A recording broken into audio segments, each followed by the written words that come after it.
welcome and a pleasant morning to one and all present here. Now we are moving on to the first technical session in venue 4. The keynote speaker for the session is Sri Venkatesh Ramakrishnan, CMD and Managing Editor, AIDEM.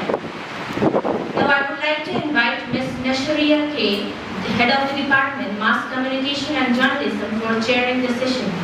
Ma'am, please.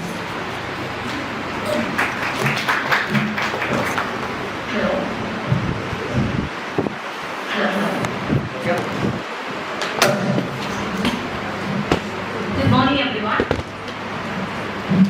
Honorable Chief Guest, delegates, colleagues, and my dear students. It's my distinct privilege to introduce our Chief Guest, the veteran journalist, Venkatesh Ramakrishnan, the CMG and Managing Editor of the AIDEM.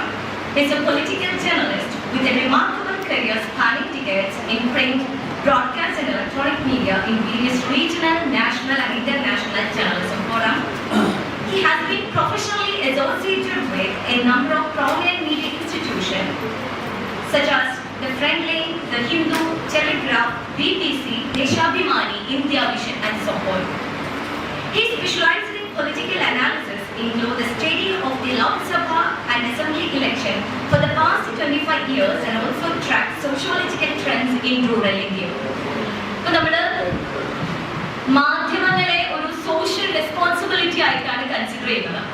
ഇപ്പൊ ഇന്നത്തെ കാലഘട്ടത്തിൽ ഓരോ ദിനം കൂടുന്തോറും ഒരു responsible ആയിട്ടുള്ള ഒരു journalism, അതുപോലെ തന്നെ സ്വതന്ത്രമായിട്ടുള്ള ഒരു മാധ്യമ പ്രവർത്തനം ഇന്നത്തെ കാലഘട്ടത്തിൽ ഏറെ വെല്ലുവിളി നേരിടുന്നുണ്ട്. അദ്ദേഹത്തിന്റെ കരിയർ ആരംഭിച്ചിട്ട് ഏതാണ്ട് 40ഓളം വർഷമായി. ഒരു നിലപാടുകളിൽ മാറ്റം വരാണ്ട് സുതാര്യമായി അൺബയാസ്ഡായി നിന്നുകൊണ്ട് തന്റേതായിട്ടുള്ള ഒരു വ്യക്തിമുദ്ര പതിപ്പിച്ചിട്ടുള്ള വ്യക്തിയാണ് Venkatesh Ramakrishnan. Sir, your presence, we are truly honored with your presence, sir. So, your session, ഒരുപാട് ഇൻസൈറ്റ്സുകൾ നിങ്ങൾക്ക് തരും. ഇന്നത്തെ കാലഘട്ടത്തിലെ മാധ്യമ മേഖലയിൽ വന്നിട്ടുള്ള മാറ്റങ്ങൾ, ചലഞ്ചസുകൾ, ആർട്ടിഫിഷ്യൽ ഇന്റലിജൻസിന്റെയും ARന്റെയും VRന്റെയും റോബോട്ടിക് ജേർണലിസത്തിന്റെയും ഒരു പീരീഡിലാണ് മാധ്യമ പ്രവർത്തനവും അതുപോലെ മാധ്യമ രംഗവും അതുപോലെ മാധ്യമ മേഖലയിൽ എൻഗേജ് ചെയ്യുന്ന സ്റ്റുഡൻസും നേരിടേണ്ട ഒരുപാട് കാര്യങ്ങൾ അദ്ദേഹം നമ്മളോട് സംസാരിക്കുന്നതായിരിക്കും. No further ado, let's move on the technical session and I'm inviting Venkatesh Ramakrishnan sir for presenting on the topic engaging a socially conscious media in the age of digital disruption and AI. Once again, welcome sir to the session and over to you.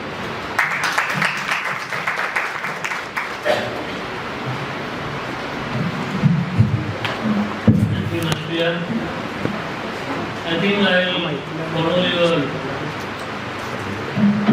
the path that you have chosen, and I will intersperse my talk with both the languages, Malayalam and English. So I think it will be better for in terms of communication. How many of I don't believe in pontificating speeches. എന്ന് പറഞ്ഞാൽ ഇന്ന് ഒരു പുരപ്പുറത്ത് ജയിലിൽ നിന്ന് വലിയ സംഭാഷണം നടത്തുന്ന വിശ്വാസമില്ലാത്ത, എന്നാൽ പരസ്പരം സംസാരിച്ചുകൊണ്ട് കാര്യങ്ങൾ മുന്നോട്ട് നീക്കുമെന്ന് കരുതുന്ന ഒരാളാണ്. So I think we'll have some questions and answers to start with. How many of you have your notebooks with you? Please lift your hands. How many have pens? Do you know what yesterday was? Any idea? Can anyone tell me what was the importance of yesterday in terms of notebooks and pens? There is a connection between notebooks and pens, and it was a day that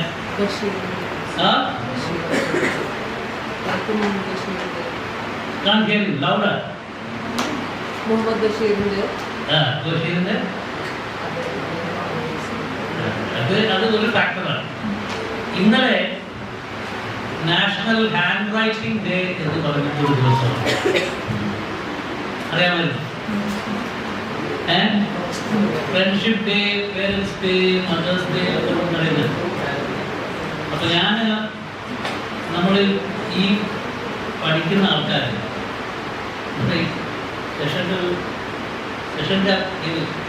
സെഷൻ്റെ പേര് extract ഞാൻ type ഷീറ്റില്ല, അതുകൊണ്ടാണ് യൂട്യൂബിൽ. Chalo, I'll take it. Don't worry. I'll take it from my.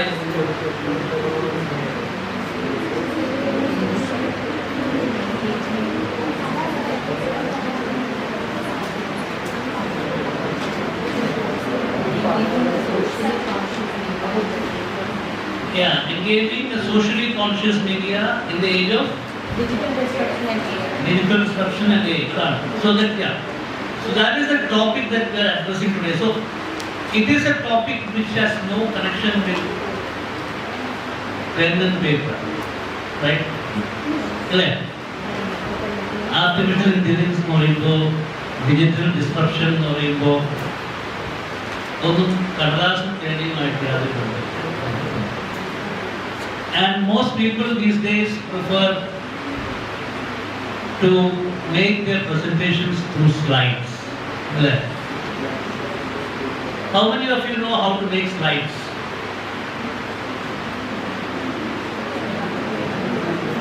How many make good slides? Who have confidence?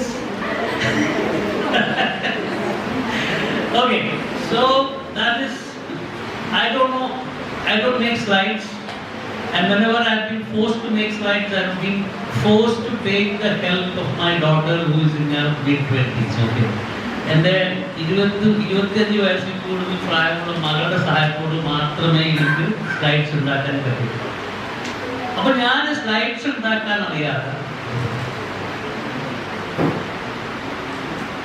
പേനയിലും കടലാസിലും വലിയ രീതിയിൽ വിശ്വസിക്കുന്ന ഒരാൾ ഇവിടെ വന്ന് നിങ്ങളോട് സംസാരിക്കുന്നതാണ് ഡിജിറ്റൽ ഡിസ്ട്രപ്ഷൻ, ആർട്ടിഫിഷ്യൽ ഇൻ്റലിജൻസ്. ഈ മേഖലയിൽ നിന്നുകൊണ്ട് എൻഗേജിങ് വിത്ത് സോഷ്യൽ മീഡിയ എന്ന് പറയുന്ന വിഷയത്തെപ്പറ്റിയാണ് സംസാരിക്കുന്നത്. ചിലപ്പോൾ ഇൻകോൺഗ്രസ് ആയിട്ട് തോന്നും. How many of you know the meaning of the word incongruous? Hands up. Incongruous. അറിയില്ലേ? ഇവിടെ ലിറ്ററേച്ചർ പഠിച്ചിട്ട് നിങ്ങളെല്ലാം മോസ്റ്റ് ഓഫ് യു അണ്ടർഗ്രാഡ് സ്റ്റുഡൻസ് അല്ലേ? അല്ലേ? The majority of the audience is undergrad students, no, right? I want answers. Answers ഇല്ലാതെ പറ്റില്ല. Interactive ഇല്ലാതെ മുന്നോട്ട് പോകാൻ പറ്റില്ല. Mostly, how many PG, how many undergrads? PG, how many? All PG. Oh, that's good. So there are no journalism students here. Huh? Why? You are the only journalism student here. And I am talking about media, and journalism students are not interested in this conversation. That's not very good. Ashriya? Anyway, so how many of you studied humanities before getting into this postgraduate course? Humanities. Anybody with literature? Malayalam, English literature? Malayalam literature. Okay. So there is a connection between humanities, basic languages, and the topic that we are talking about, which is artificial intelligence and digital disruption. But before getting into that, let me tell you what are the benefits of writing on a piece of paper. Can anybody tell me what are the benefits of writing on a piece of paper? There are 5 big benefits on when you write on a piece of paper. First of all, it enhances your memory. നിങ്ങളുടെ ഓർമ്മ കാര്യമായി വർദ്ധിപ്പിക്കുന്ന ഒരു അഭ്യാസമാണ് എഴുതുക. അതുകൊണ്ട് എല്ലാവരും artificial ഇൻ്റലിജൻസിനെ പറ്റി പഠിക്കുക, ആർട്ടിഫിഷ്യൽ ഇൻ്റലിജൻസ് ഹാൻഡിൽ ചെയ്യാൻ പഠിക്കുക, ഡിജിറ്റൽ ഡിസ്റപ്ഷനെ ഹാൻഡിൽ ചെയ്യാൻ പഠിക്കുക. പക്ഷേ എല്ലാവരും ഇന്നു മുതൽ നാളെ മുതൽ ദിവസേന minimum 5 to 10 minutes you write with a pen or a pencil on a piece of paper. The best way to do is to get yourself a diary. I would request Nasharia to provide them with diaries, fairly good diaries with lot of pages, and write a daily journal. That is the best way to start. So first it enhances memory. The second great benefit of handwriting, I wish you guys are taking notes. These are very important points of this class, of this session. The second important thing that these are the times of mental distress for almost everybody. അല്ലേ? മാനസികമായ പ്രശ്നങ്ങൾ, മാനസികമായ അസ്വാസ്ഥ്യങ്ങൾ, അതിനെപ്പറ്റിയുള്ള ബോധ്യം. പണ്ടൊക്കെ ആൾക്കാർക്ക് depression വന്നാൽ മനസ്സിലാവില്ലേ? ഇപ്പോൾ depression വന്നാൽ ആൾക്കാർക്ക് കൂടുതലായിട്ട് മനസ്സിലാവും ഞാൻ ഡിപ്രസ്ഡ് ആണ്.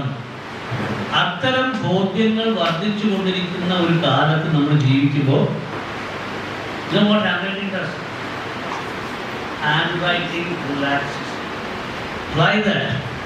When you get stressed, take a piece of paper and write what comes to your mind, and it relaxes you. Third thing is, along with enhancing memory, it also makes your thinking more precise and sharp.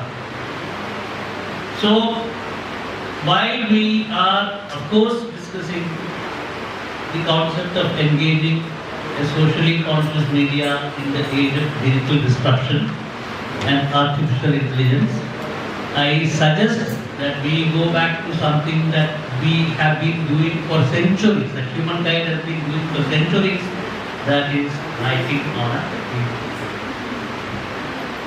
So now let me come to the primary idea of this session. And I think, I'm going to introduce you to a lot of new words, or words which you must have heard earlier, but you do not know the exact meaning or the dimension of. How many of you have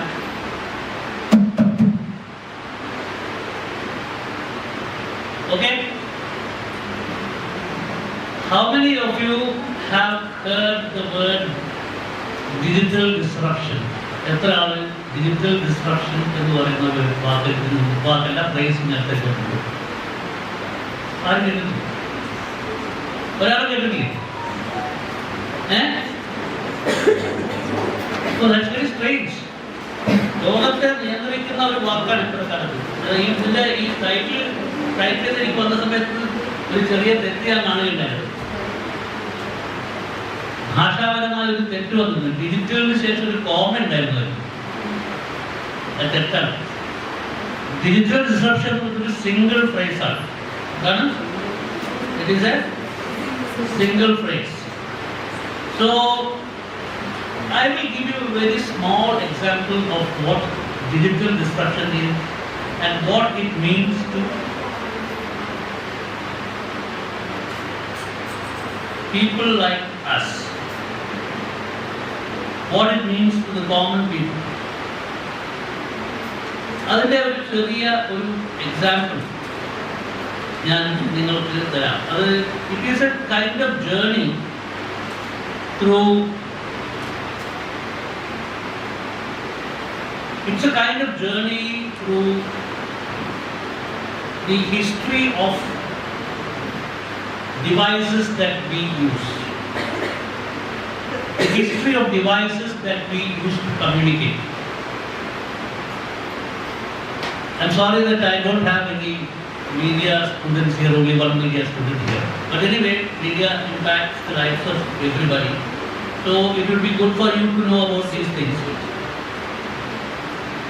So basically, there is a history of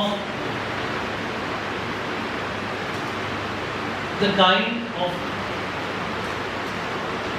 the kind of devices that we are using. Now, what is the most common device for communication that we all use in the current stages of our life, in the current stages of our society? Smartphone. Smartphone is the thing that we all use, right? But before the smartphones came, long before the smartphones came, what was the first technological innovation in terms of interpersonal communication? Is there any? Do we have any science students here? Which course? Science students, which course? Mathematics. Any physics student here? Huh? No physics student here. Okay. So, what was the first thing? Can any one of you volunteer the answer? Telegraph. Telegraph was the first thing that first. And you know what happened with telegram? What did telegram do to the world? What was one of the first things that telegram did to the world? Telegram, of course, made communication between people faster, but it also created the First World War. You know that? Huh? Does anyone know that? That it created the First World War. It was a telegram that was sent between the rulers of Russia and Switzerland, which caused the First World War. So that is the kind of impact that telegram has had on our lives. But then let me come back to the idea of digital disruption.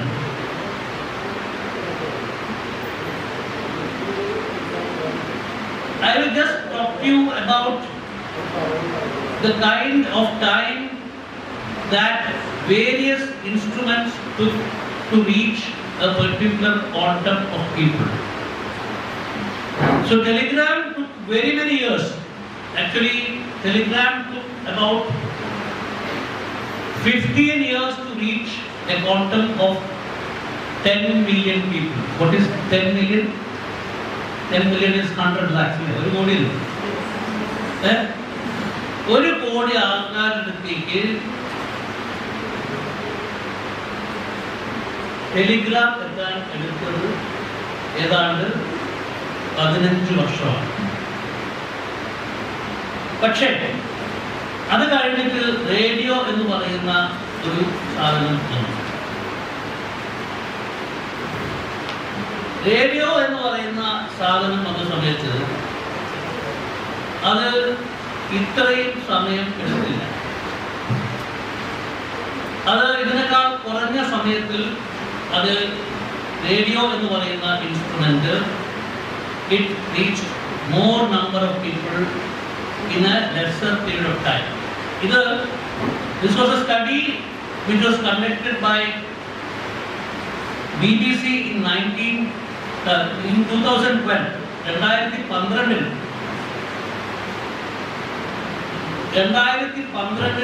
ഉണ്ടാക്കിയിട്ടുള്ള ഒരു സ്റ്റഡിയാണ്.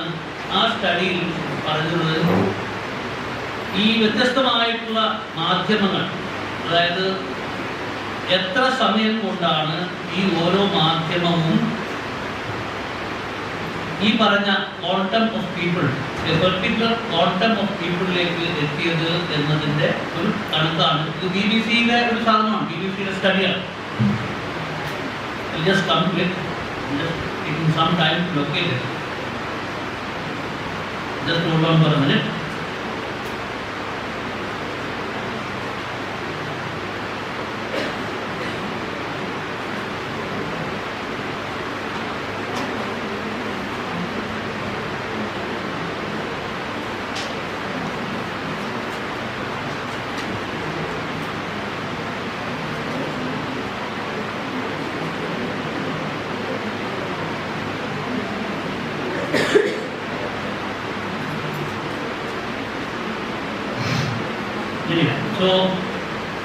think the old statistics of radio and that can wait. But I'll talk to you about some of the more recent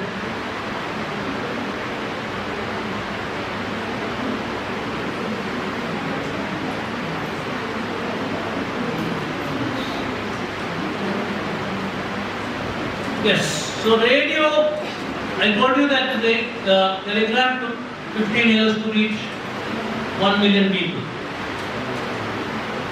Radio took 38 years to reach 50 million listeners. Radio took 38 years to reach 50 million listeners.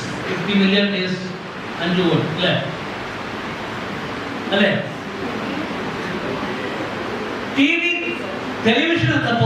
Television took just 13 years to reach this 50 million viewers. Television took just 13 years to reach. Internet took 4 years to reach 50 million viewers. Internet took 4 years to reach. Then came an instrument called iPod. I don't know whether any of you have seen iPod. iPod is also called by everybody.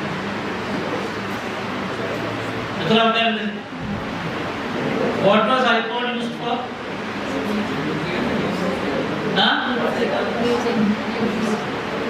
iPod was essentially used for listening to music.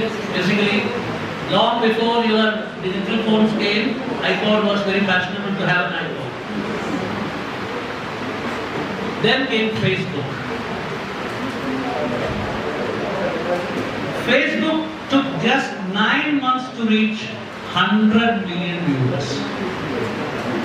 So that is what happens when the world gets digitally disrupted. This process is technology നമ്മുടെ ജീവിതത്തിലേക്ക് പ്രവേശിച്ച് നമ്മുടെ ജീവിതത്തെ തകിടം മറിക്കുന്ന പരിപാടിയാണ് digital disruption എന്ന് പറയുന്നത്.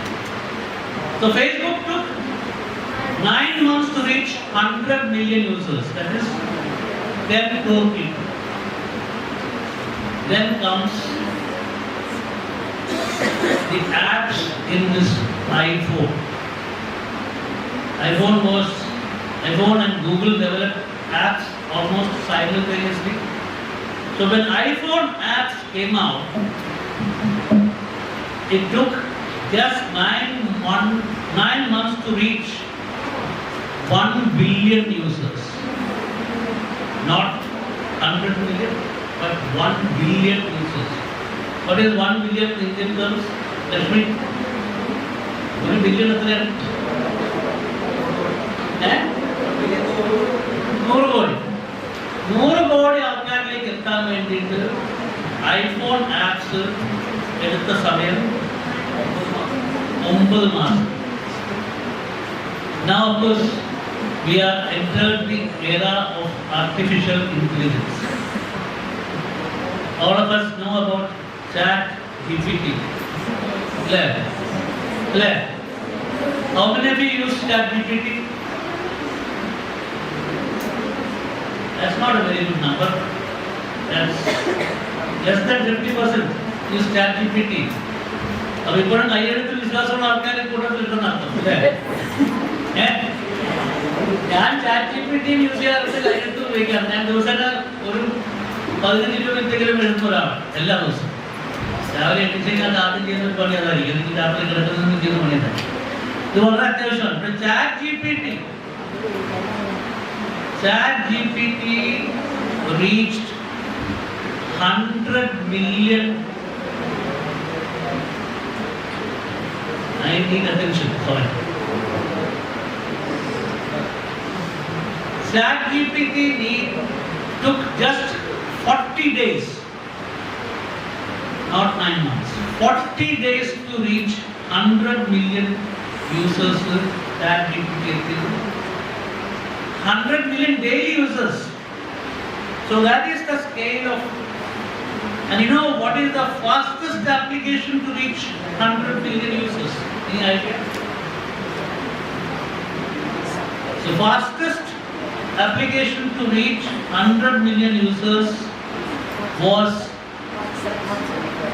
Meta, that is Mark Zuckerberg's Meta, which was a Meta thread എന്ന് പറഞ്ഞിട്ടുള്ള app, which was the answer to Twitter. It just took 5 days to reach 100 million users. So this is what we call digital disruption is. So what is involved in this process? It is a progressive growth of forms of technology, and these forms of technology impact the way you think and the way you function. ഈ യന്ത്രമില്ലാതെ ജീവിക്കുന്നതിനെ പറ്റി ഇപ്പോൾ ആർക്കെങ്കിലും ആലോചിക്കുന്നു? ഇല്ല.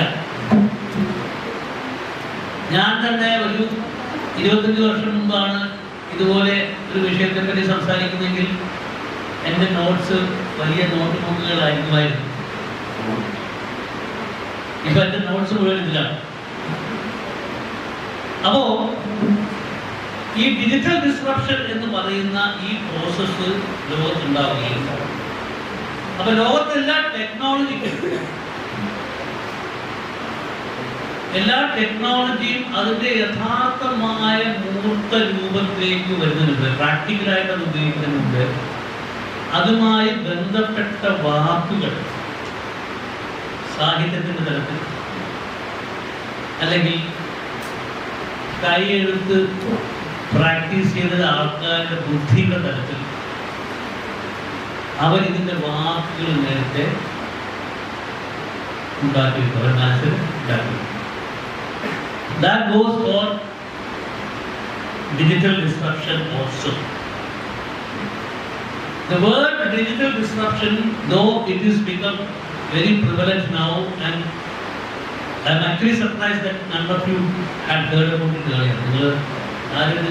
നേരത്തെ കേട്ടിട്ടില്ല എന്നുള്ളത് എനിക്ക് തരത്തിലൊരു അത്ഭുതമായിരുന്നു. ആർട്ടിഫിഷ്യൽ ഇന്റലിജൻസ് പോലെ തന്നെ നിങ്ങളെല്ലാവരും കേട്ടിരിക്കേണ്ട വാക്കായിരുന്നു ഡിജിറ്റൽ ഡിസ്ട്രക്ഷൻ. എന്തുകൊണ്ടെന്ന് വെച്ചാൽ ആർട്ടിഫിഷ്യൽ ഇന്റലിജൻസ് ഈ ഡിജിറ്റൽ ഡിസ്ട്രക്ഷന്റെ ഒരു പരമ്പരയിൽ അവസാനം വന്ന സാധനമാണ്. അതായത് Facebook,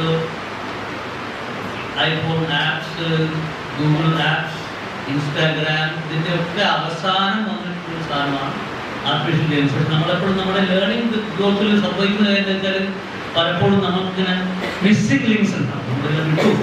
anyway, so I think you should actually concentrate on this and kind of it should become part of you should understand the trajectory of this digital disruption.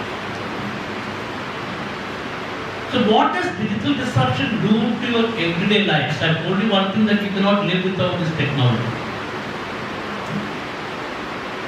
And the history of technology across the world is that when it is first invented, technology ഒരു പുതിയ ഇന്നോവേഷനോ നമ്മുടെ ലോകത്ത് ആദ്യം വരുമ്പോൾ അതിൻ്റെ ഉപയോഗം എപ്പോഴും വളരെ പോസിറ്റീവായിട്ടാണ് നമ്മൾ കാണുന്നത്. That is true for Telegram. അതുകൊണ്ടാണ് ഞാൻ ടെലിഗ്രാമിൻ്റെ ഉദാഹരണം പറഞ്ഞത്. മനുഷ്യർ തമ്മിലുള്ള കമ്മ്യൂണിക്കേഷൻ വളരെ സമഗ്രമായി മാറ്റിമറിക്കുകയും അതിനെ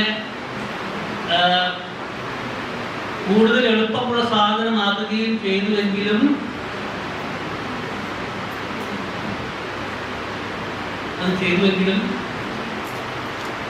ടെലിഗ്രാം എന്ന് പറയുന്ന technological innovation was responsible for the first world. So when digital disruption was first invented, ചെയ്ത സമയത്ത് അതിനെ വിളിച്ചിരുന്നത് ഡിജിറ്റൽ ഡിസ്ട്രപ്ഷൻ എന്നല്ല, creative enhancement of digital activities എന്നായിരുന്നു ഡിജിറ്റൽ ഡിസ്ട്രപ്ഷൻ്റെ ആദ്യ സമയത്തുള്ള പേര്. Creative enhancement of digital activities എന്ന് പറഞ്ഞാൽ അത് പ്രധാനമായും അത് ബിസിനസ് രംഗത്ത് ആൾക്കാരുടെ ഈ പറഞ്ഞ രീതിയിൽ ടെക്നോളജി ഉപയോഗിച്ചുകൊണ്ടുള്ള അവരുടെ പ്രൊഡക്ടിവിറ്റി വർദ്ധിപ്പിക്കാൻ വേണ്ടി അതിനുവേണ്ടിയാണ് ഡിജിറ്റൽ ഡിസ്റപ്ഷൻ എന്ന് പറയുന്ന ഈ ടെക്നോളജിയുടെ ബഹുമുഖമായിട്ടുള്ള ഉപയോഗം ഉപയോഗിച്ചത്. But over the course of So as I was telling you, the word digital disruption was first invented in the early 2000s. 2000-ന്റെ തുടക്കത്തിൽ 2005-ന് മുമ്പാണ് ഡിജിറ്റൽ ഡിസ്റപ്ഷൻ എന്ന് പറയുന്ന വാക്ക് ഉണ്ടാക്കുന്നത് എന്നാണ് ഞാൻ മനസ്സിലാക്കുന്നത്. കൊല്ലം വലിഞ്ഞാലും മാറാൻ വഴിയില്ല, 2005-ൽ തന്നെ ആയിരിക്കും ഇത് വന്നിട്ടുണ്ടാവുക. But then now digital disruption ഇപ്പോഴാണ് നമ്മുടെ ജീവിതത്തിലെ ഏറ്റവും പ്രധാനപ്പെട്ട ഒരു സംഭവമായിട്ട് മാറി. ഈ ഡിജിറ്റൽ ഡിസ്റപ്ഷന് പിന്നീട് ഉണ്ടായിട്ടുള്ള കുറേ പുതിയ വാക്കുകളിൽ പെട്ട ഒരു വാക്കാണ് ആർട്ടിഫിഷ്യൽ ഇന്റലിജൻസ്. ഈ വാക്ക് 2023 കോളിൻസ് ഡിക്ഷണറി എന്ന് പറഞ്ഞിട്ട് ലോകത്തിൽ പ്രസിദ്ധമായിട്ടുള്ള dictionary Collins. What are the important dictionaries of the world? Can anybody tell me? Any literature student can tell me what are the major dictionaries of the world? Oxford, okay. Cambridge, okay. Dictionaries in ലോകം വേറെ തന്നെയാണ്. ഡിക്ഷണറീസിന്റെയും ലെക്സിക്കലിന്റെയും ലോകം ആയിരക്കണക്കിന് dictionaries ലോകത്തുണ്ട്. Devil's Dictionary is a dictionary. There is a dictionary called the Devil's Dictionary. അതെന്ന് വെച്ചാൽ വാക്കുകളുടെ അർത്ഥത്തെ തലകീഴായി മറിച്ച് അതിലെ പോസിറ്റീവ് അല്ലാത്ത വശങ്ങളെ മുന്നോട്ട് കൊണ്ടുവരുന്നത്. ഒരു വാക്കിന് എടുക്കുന്ന സമയത്ത് അതിനെ പോസിറ്റീവ് അല്ലാത്ത അതിൻ്റെ വശങ്ങളെ മുന്നോട്ട് കൊണ്ടുവരുന്നതിൻ്റെ കാര്യമാണ് ഡെവിൾസ് ഡിക്ഷണറി. ഇൻഫാക്ട് നമ്മളിപ്പോൾ അറിയുന്ന നമ്മുടെ പോപ്പുലർ പ്രചാരത്തിലുള്ള പല പ്രധാനപ്പെട്ട വാക്കുകളുടെയും ഉത്ഭവം ഡെവിൾസ് ഡിക്ഷണറിയിലാണ്. ഒരു വാക്ക് ഞാൻ പറയാം, QUEER. എന്താണ്? What do you make of the word? What is the meaning of the word? കേൾക്കുന്നില്ല. What do you make of the word called QUEER? What is pure? What do you mean by the word pure? Google it. Strange. That was the original meaning. ഇപ്പോഴത്തെ meaning എന്താണ് പറയുക? Can anybody tell me? Transgender, somebody who is interested in same-sex marriages, same-sex relationships, same-sex affairs, അതാണ് pure. ഈ വാക്ക് ആദ്യം ഉണ്ടാവുന്നത് devils ഡിക്ഷണറിയാണ്. പിന്നെ ഇപ്പോൾ വന്നിട്ടുള്ള ഏറ്റവും പുതിയ ഡിക്ഷണറി അർബൻ ഡിക്ഷണറി എന്ന് പറയുന്ന ഡിക്ഷണറി. അത് നെറ്റിൽ മാത്രം കിട്ടുന്ന ഒരു ഡിക്ഷണറിയാണ്. ആ ഡിക്ഷണറിയിൽ ഉള്ള ഒരു വാക്കാണ് എൻ്റെ ഇപ്പോഴത്തെ സ്ഥാപനത്തിന് വേണ്ടി ഐഡം. ഐഡം എന്നുള്ള വാക്ക് എന്താണെന്ന് ചിലപ്പോൾ ഇവിടെ കൃത്യമായിട്ട് അറിയാത്തത് കൊണ്ട് AIDEM എന്നാണ് ഉദ്ഘാടന സമ്മേളനത്തിലൊക്കെ ഇൻട്രൊഡ്യൂസ് ചെയ്തത്. ഐഡം എന്ന് പറഞ്ഞാൽ വളരെ സിമ്പിളായിട്ട് മീഡിയ എന്ന വാക്ക് തിരിച്ചിട്ടതാണ്. മീഡിയ എന്ന വാക്ക് എഴുതുക, അത് തിരിച്ചിടുക. ഇതും ഒരു തരത്തിലുള്ള ഡിജിറ്റൽ ഡിസ്റപ്ഷനാണ്. ഐഡം എന്ന വാക്കിന് അർബൻ ഡിക്ഷണറിയിൽ ഒരു അർത്ഥമുണ്ട്. അത് നിങ്ങൾ സ്വയം നോക്കുക എന്നുള്ളതാണ് ഞാൻ പറയുന്നില്ല. AIDEM എന്ന വാക്കിന് അർബൻ ഡിക്ഷണറി എന്നുള്ള ആപ്പ് എത്ര ആൾക്കാരുടെ അറിയുന്നുണ്ടോ? Does anybody have the app called Urban Dictionary? It is a must. എല്ലാ ഫോണിലും അത്യാവശ്യമായിട്ട് ഉണ്ടാവേണ്ട ഒരു ആപ്പാണ് അർബൻ ഡിക്ഷണറി എന്ന് പറയുന്ന ആപ്പ്. So basically കോളിൻസ് ഡിക്ഷണറിയുടെ 2023 പ്രധാനപ്പെട്ട വാക്കായിരുന്നു ആർട്ടിഫിഷ്യൽ ഇന്റലിജൻസ് അല്ലെങ്കിൽ AI.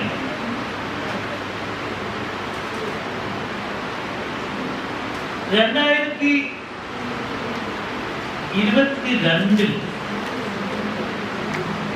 കോളിൻസ് ഡിക്ഷണറിയുടെ പ്രധാനപ്പെട്ട വാക്ക് 2021 കോളിൻസ് ഡിക്ഷണറിയുടെ പ്രധാനപ്പെട്ട വാക്ക് ഫേക്ക് ന്യൂസ് എന്ന് പറഞ്ഞ ഫേക്ക് ന്യൂസ് അറിയാമോ? കേട്ടിട്ടുണ്ടോ? നേരത്തെ കേട്ടിട്ടുണ്ടോ? ഫേക്ക് ന്യൂസ് എന്നുള്ള വാക്ക് കേൾക്കാൻ ആരെങ്കിലും anybody does not heard the word fake news? കേൾക്കാത്ത ആൾക്കാരുണ്ടോ? എല്ലാവരും കേട്ടിട്ടുണ്ട്. So what do you mean by fake news? എന്താ അർത്ഥം? ഇല്ലാത്ത കാര്യങ്ങൾ ഉണ്ടാക്കി പറയുന്നതാണ് ഫേക്ക് ന്യൂസ്. അതിന്റെ ഒരു ഉദാഹരണം ആദ്യത്തിൽ പറയാൻ പറ്റും. Any one example of fake news? എന്തെങ്കിലും ഒരു ഉദാഹരണം ഇപ്പോഴും സമീപകാല ജീവിതത്തിൽ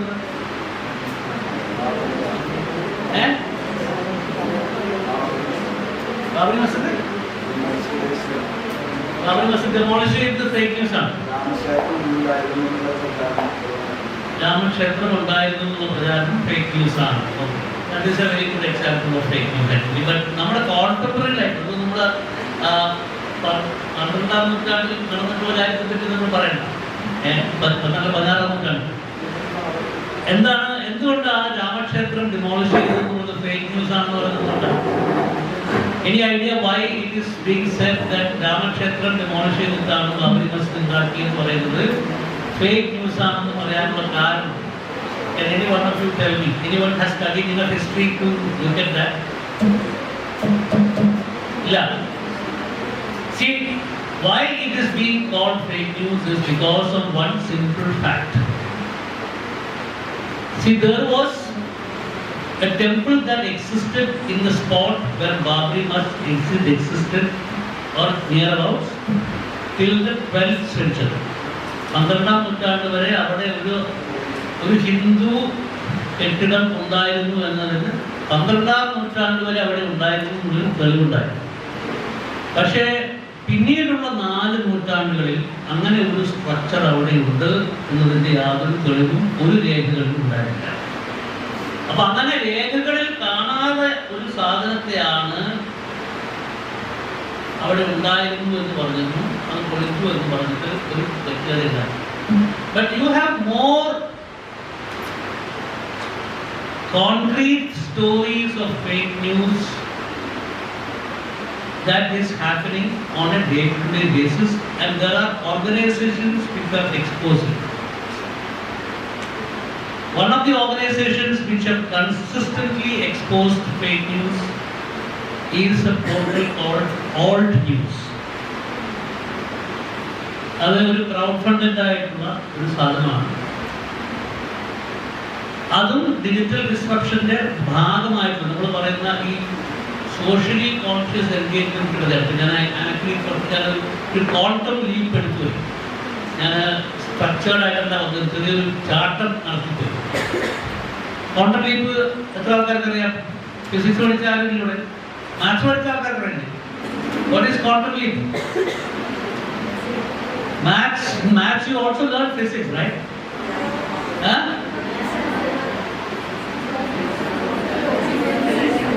ക്വാണ്ടം മെക്കാനിക്സ് കുറച്ച് പഠിച്ചിട്ടുണ്ടാവില്ലേ? എനിവേ, ക്വാണ്ടം ലീപ്പ് എന്ന് പറഞ്ഞു കഴിഞ്ഞാൽ നമ്മുടെ ഒരു ആറ്റത്തിന്റെ ഏറ്റവും ബേസിക് ആയിട്ടുള്ള 3 കാര്യങ്ങൾ എന്തൊക്കെയാണ്? പ്രോട്ടോൺ, ഇലക്ട്രോൺ, ന്യൂട്രോൺ, അല്ലേ? അപ്പൊ ഈ ഇലക്ട്രോണിന്റെ ഒരു സംഭവം എന്ന് പറഞ്ഞാൽ ഇലക്ട്രോൺ ഇസ് ഓൾവേസ് മൂവിങ്, അല്ലേ? അപ്പൊ ഈ ഇലക്ട്രോൺ ഈ ഓരോ അതിന്റെ മൂവ്മെന്റിന്റെ ഇടയിൽ അത് തെറിച്ചു പോകുന്ന സമയത്താണ് നമ്മൾ ഈ പലതരത്തിലുള്ള മെറ്റലിന്റെ ട്രാൻസ്ഫോർമേഷൻ ഉണ്ടാവും, അല്ലേ? പക്ഷെ അത് ഏത് മൂവ്മെന്റിൽ എന്ത് വെലോസിറ്റിയിലാണ് വീഴുന്നത് പോകുന്നത് എന്ന് പറയാൻ പറ്റും. That cannot be fixed. അതിന് ഫിസിക്സിൽ ഒരു പേരുണ്ട്. ഫിസിക്സിൽ അതിന്റെ പേരാണ് പ്രിൻസിപ്പിൾ ഓഫ് അൺസർട്ടനിറ്റി. എന്താണ് പ്രിൻസിപ്പിൾ ഓഫ് അൺസർട്ടനിറ്റി? അപ്പൊ അതില് ഈ ഏത് വെലോസിറ്റിയിൽ ഏത് സ്ഥലത്ത് നിന്നാണ് ഇലക്ട്രോൺ തെറിച്ചു പോകുന്നത് പറയാൻ പറ്റാത്ത ആ തെറിച്ചു പോക്കിനാണെന്ന് പറയുന്നത് ക്വാണ്ടം ലീപ്പ്. ഞാൻ ഇതുപോലെ അങ്ങനെ ക്വാണ്ടം ലീപ്പ് ഇപ്പോൾ ഓൾട്ട് ന്യൂസിലേക്ക് പോയത് ഒരു ചെറിയ ക്വാണ്ടം ലീപ്പായിരുന്നു. അപ്പോൾ let's come back to fake news. Fake news 2021 ഇതേ ഡിക്ഷണറിയുടെ പ്രധാനപ്പെട്ട വാക്കാണ്. 2016 അതിന് മുമ്പ് വേറെ ഒരു വലിയ വാക്ക് ലോകത്ത് ഈ ഡിജിറ്റൽ ഡിസ്ട്രപ്ഷന്റെ ഭാഗമായിട്ട് നമ്മളെ കീഴടക്കി. എന്നാണ് ആ വാക്കിന്റെ പേര്. എനിവൺ 2016 ഓക്സ്ഫോർഡ് ഡിക്ഷണറിയുടെ വേർഡായിരുന്നു. ഗൂഗിൾ ചെയ്തോട് കുഴപ്പമില്ല. പോസ്റ്റ് ട്രൂത്ത് എന്ന് പറയുന്ന വാക്ക് എന്താണ്? Post truth. പോസ്റ്റ് ട്രൂത്ത് എന്ന് പറഞ്ഞാൽ സത്യാനന്തരം. നമ്മൾ മലയാളത്തിൽ നമ്മൾ അതിന് സത്യാനന്തര കാലം എന്നൊക്കെ നമ്മൾ പറഞ്ഞു തുടങ്ങിയിട്ടുണ്ട് അല്ലേ? എന്താണ് സത്യാനന്തരം എന്ന് പറഞ്ഞാൽ? What do you mean by സത്യാനന്തരം?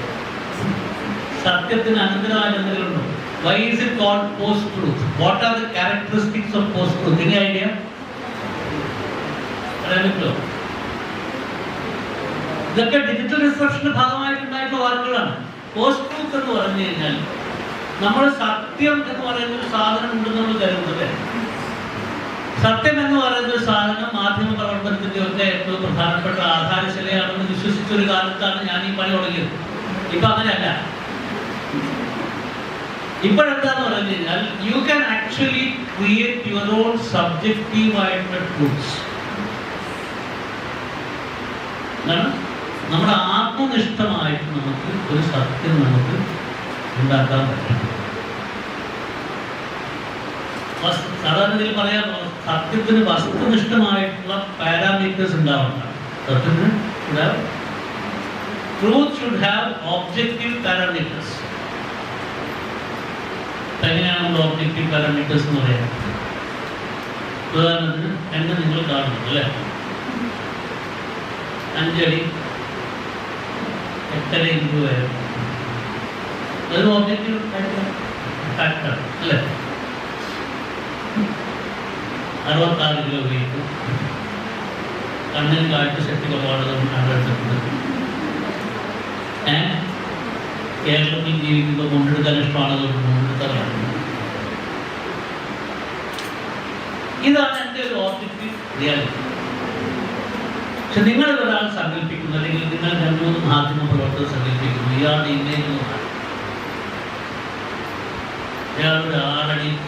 വേറെ ആൾക്ക് പറയാൻ വെങ്കടേഷ് രാമകൃഷ്ണൻ എന്ന് പറഞ്ഞ കക്ഷി പ്രവർത്തനാണ്. അതൊരു ബേസിക് ആയിട്ടുള്ള ഫാക്ടർ. ഇയാൾ 6 അടി 2 ഇഞ്ച് വരുന്നതാണ്. 56 ഇഞ്ച് അയാളുടെ ചെസ്റ്റ്. 56 ഇഞ്ച് അയാൾ പല സമയങ്ങളിലും അയാൾ കഠിനമായിട്ടുള്ള തപസ്യകൾ നടത്തുകയും അയാൾ നിലത്ത് കിടന്നിറങ്ങുകയും നമ്മളോട് പോയിട്ട് ജീവിക്കുകയൊക്കെ ചെയ്യുന്നതാണ്. ഞാനൊരു കഥ ഉണ്ടാക്കിയിട്ടുണ്ട്. അതാണ് പോസ്റ്റ് ട്രൂത്ത് എന്ന് പറയുന്ന ഈ പരിപാടി. സത്യാനന്തരമല്ല, സത്യാനന്തരം സത്യത്തിനപ്പുറമാണ്. പക്ഷെ അത് നമ്മൾ സ്വന്തമായിട്ട് ഉണ്ടാക്കുന്ന ഒരു സത്യമാണ്. ഈ വാക്ക് 2006 ആദ്യമായിട്ട്, ഇത് 1990s തന്നെ ഫിക്ഷനിൽ ഞാനതാ പറഞ്ഞത്. ഞാൻ ഈ കോണ്ടംപ്ലേറ്റ് നടത്തിയ 1-2 കാര്യങ്ങൾ ഞാൻ കോണ്ടംപ്ലേറ്റ്. ഈ നമ്മൾ ഇന്നോവേഷനിലും ശാസ്ത്രത്തിലും ഒക്കെ കാണുന്ന കാര്യങ്ങളെ അതിനെ സങ്കല്പത്തിൽ, അതിനെ ഭാവനയുടെ തലത്തിൽ കണ്ടുപിടിക്കാൻ പറ്റുന്ന ഒരു വലിയ രീതിയിലുള്ള പരമാത്മക ചിന്തയുള്ള ഒരു ലോകം നമ്മുടെ ചുറ്റും ഉണ്ട്. For example, there was a book called 20,000 Leagues Under the Sea. ആരാ എഴുതിയ നാട്ടിൽ പറഞ്ഞു സാഹിത്യം വായിക്കാൻ ഇഷ്ടപ്പെടുന്ന ആരെങ്കിലും ഉണ്ടോ? 20,000 Leagues Under the Sea. കടലിൽ 20,000 ലീഗ്. അറിയില്ല. ജൂൾസ് വേൺ എന്ന് പറഞ്ഞിട്ടുള്ള വളരെ പ്രശസ്തനായിട്ടുള്ള ഒരു സയൻസ് ഫിക്ഷൻ റൈറ്റർ എഴുതിയിട്ടുണ്ട്. അത് ഒരു അന്തർവാഹിനിയെ പറ്റിയുള്ള കഥയാണ്. ഒരു അന്തർവാഹിനിയിൽ മനുഷ്യർ സഞ്ചരിച്ചുകൊണ്ട് ഈ കടലിലേക്ക് പോകുന്ന ഒരു കഥയാണ് 20,000 Leagues Under the Sea. Captain Nemo എന്ന് പറയുന്ന പ്രശസ്തമായിട്ടൊരു കഥാപാത്രം 20,000 Leagues Under the Sea നമ്മുടെ ചരിത്രത്തിന്റെ ഭാഗമായി മാറിയത്. ഇപ്പോൾ MP വാസുദേവൻ നായരുടെ കാലത്തിൽ സേതുവിനൊക്കെ പോലെ അങ്ങനെ നമ്മുടെ ചരിത്രത്തിന്റെ ഭാഗമായി മാറിയിട്ടുള്ള കഥാപാത്രമാണ് ക്യാപ്റ്റൻ നെമോ. അന്തർവാഹിനി ഉണ്ടാവുന്നത് 21 വർഷം മുമ്പാണ്. ഈ 20,000 Leagues Under the Sea അതുപോലെ ഈ പോസ്റ്റ് ട്രൂത്ത് എന്ന് പറഞ്ഞ വാക്ക് 1990s മിഡ് 1990s ഒരു പത്രപ്രവർത്തന സംബന്ധമായിട്ടൊരു ലേഖനത്തിലൊക്കെ വാക്കാണ് പോസ്റ്റ് ട്രൂത്ത്. പക്ഷെ 2014 അതിന് വലിയ രീതിയിലുള്ള ക്രെഡൻഷ്യൽസ് അല്ലെങ്കിൽ അതിന് വലിയ പ്രചാരം കിട്ടിയത് 2014. അതിന്റെ കാരണത്തിലേക്ക് ഞാൻ വരാം. പക്ഷെ അതിനു മുമ്പ് ഈ പോസ്റ്റ് ട്രൂത്ത് എന്ന വാക്കിലേക്ക് നയിച്ച മറ്റൊരു വാക്കുണ്ട്. ആ വാക്ക് 2006 ആ വാക്ക് വിക്കിയാലിറ്റി. VIKIALITY. What is vikiality? Again, we come back to this whole parameters of reality and truth about that. Reality എന്ന് പറയുന്ന സാധനത്തിന് ഒരു പാരാമീറ്റർ ഉണ്ടല്ലോ. So what is reality at this point of time? The reality of this point of time is that I am sitting and standing here and talking to you. Some of you are listening, some of you are not listening. That's all part of the truth, അല്ലേ? പക്ഷെ വിക്കിയാലിറ്റി എന്ന സംഭവത്തിൽ ഈ നമ്മുടെ digital ഡിസ്ക്രിപ്ഷന്റെ ഭാഗമായിട്ടുണ്ടായിട്ടുള്ള മറ്റൊരു സാധനമാണ് Wikipedia എന്ന പുസ്തകം. അപ്പോൾ വിക്കിപീഡിയ അല്ലേ? Where did Wikipedia come from? Wikipedia came from the concept of encyclopedia. എന്താണ് എൻസൈക്ലോപീഡിയ എന്ന് പറഞ്ഞാൽ? അതെ, ലോകത്ത് നമുക്കറിയാവുന്ന കാര്യങ്ങളൊക്കെ മനുഷ്യൻ അങ്ങനെ ഒരു ആഗ്രഹം ഉണ്ടായിട്ട് അങ്ങനെ മനുഷ്യൻ ഉണ്ടാക്കിയ ഒരു പരിപാടിയാണ് സർവ്വവിജ്ഞാന കോശം ഉണ്ടാക്കുക എന്നുള്ളത്. എൻസൈക്ലോപീഡിയയുടെ ഈ ഡിക്ഷണറികളെ പറ്റി പറഞ്ഞ എൻസൈക്ലോപീഡിയക്ക് വേറൊരു വശമുണ്ട്. There is something called the cyclopedia. കേട്ടിട്ടുണ്ടോ? ആരെങ്കിലും കേട്ടിട്ടുണ്ടോ? Cyclopedia is a mini encyclopedia. En എന്നുള്ളത് കംപ്ലീറ്റ് ആയിട്ടുള്ളതാണ്. സൈക്ലോപീഡിയ എന്ന് പറഞ്ഞൊരു ചെറിയ രൂപത്തിലുള്ളതാണ്. So reality has a parameter. ഈ എൻസൈക്ലോപീഡിയയുടെ കഥ വന്നിപ്പോ ചെറിയ തമാശ സൈഡ് പറയാറുണ്ട്. അടുത്ത കാലത്ത് ദിവസം മകളുടെ കല്യാണം വലിയ ആഘോഷമായിട്ട് കൊണ്ടുവന്നിട്ടുള്ള ഒരു നടൻ. അദ്ദേഹം ഈ പണ്ടത്തെ വളരെ പ്രശസ്തമായിട്ടുള്ള എൻസൈക്ലോപീഡിയയുടെ ഒന്നായിരുന്നു എൻസൈക്ലോപീഡിയ ബ്രിട്ടാനിക്ക. 36 വോള്യങ്ങളായിട്ട് ഏതാണ്ട് 100,000-ഓളം പേജിൽ പടർന്നു കിടക്കുന്ന ഒരു കളക്ഷനായിരുന്നു. പണ്ടത്തെ കാലത്തൊക്കെ വീടുകളിൽ വലിയ പുസ്തകഭ്രാന്തന്മാരായിട്ടുള്ള ആൾക്കാരും വീട്ടിൽ വലിയ പൈസക്കാരുടെ വീട്ടിലൊക്കെ അവരുടെ ബുക്ക് ഷെൽഫിൽ ഒരു എൻസൈക്ലോപീഡിയ ബ്രിട്ടാനിക്കയുടെ ഒരു സെറ്റ് ഉണ്ട്. 36 വോള്യം.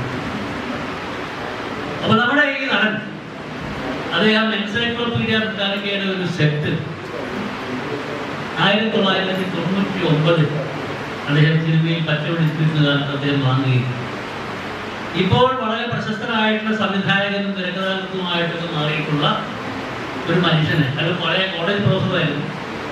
അയാൾ വളരെ പ്രശസ്തനായിട്ടുള്ള കോളേജ് പ്രൊഫസറായിരുന്നു, വലിയ ഇംഗ്ലീഷ് അധ്യാപകനായിരുന്നു. ഇപ്പോഴും അയാൾ സമീപകാലത്ത് ഈ കാലടി ശങ്കര യൂണിവേഴ്സിറ്റിയുടെ ഭാഗമായിട്ടുള്ള ഇവിടുത്തെ തിരുനാവായ സെന്ററിൽ അദ്ദേഹം ഒരു അത്ഭുതകരമായിട്ടുള്ള അയാൾ പോസ്റ്റ് മോഡേണിസ്റ്റ് പറ്റി തന്നെ ഒരു പുതിയ പേപ്പർ അവതരിപ്പിച്ചാണ്. പേര് ഞാൻ പറയുന്നില്ല, ആദ്യം പേര് ഞാൻ പറയുന്നില്ല. അപ്പൊ ഇദ്ദേഹം ഈ എൻസൈക്ലോപീഡിയ ബ്രിട്ടാനിക്ക വാങ്ങിയിട്ട് അദ്ദേഹം അവിടെ വീട്ടിൽ വെച്ചപ്പോൾ ഈ പ്രൊഫസർ എന്ന് വിളിച്ചു, ഒന്ന് എൻ്റെ വീട്ടിലേക്ക് വരണം. എന്നിട്ട് അദ്ദേഹം പറഞ്ഞു, ഇത് കമ്പോട് കമ്പ് വായിച്ച് തീർക്കണമെന്നാണ് എൻ്റെ ഒരു ആഗ്രഹം, പക്ഷെ എന്ത് ചെയ്യാം, സമയം കിട്ടുന്നില്ല. അങ്ങനെ എൻസൈക്ലോപീഡിയ കമ്പോട് കമ്പ് വായിച്ചു തീർക്കാൻ ആഗ്രഹിക്കുന്ന ആൾക്കാർ നമ്മുടെ ജീവിതത്തിലുണ്ട്. Coming back to wikiality. അപ്പൊ റിയാലിറ്റി എന്ന് പറയുന്ന ഒരു സാധനത്തിന് ഒരു ബേസിക് പാരാമീറ്റർ ഉണ്ട്. നമ്മൾ അതാണെന്ന് കാണുന്ന സാധനം അല്ലേ? We have to identify certain parameters. വിക്കിയാലിറ്റി എന്ന് പറഞ്ഞു കഴിഞ്ഞാൽ ഈ വിക്കിപീഡിയ എന്ന സാധനത്തിന് ശേഷം അതിൽ ഈ എൻസൈക്ലോപീഡിയയും വിക്കിപീഡിയയുമായിട്ടുള്ള വ്യത്യാസം എന്താണെന്ന് പറഞ്ഞാൽ അതും പറയാൻ പറ്റും. People who are talking amongst themselves, hello, can you tell me what is the difference between Wikipedia and encyclopedia? The two of you.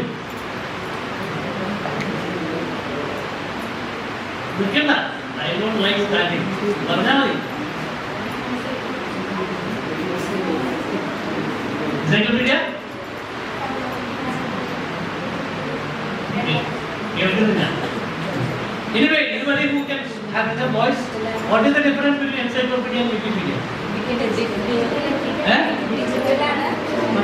Digital ആണെന്ന് മാത്രമല്ല, എൻസൈക്ലോപീഡിയ ബ്രിട്ടാനിക്ക ഡിജിറ്റൽ version ഉണ്ട്.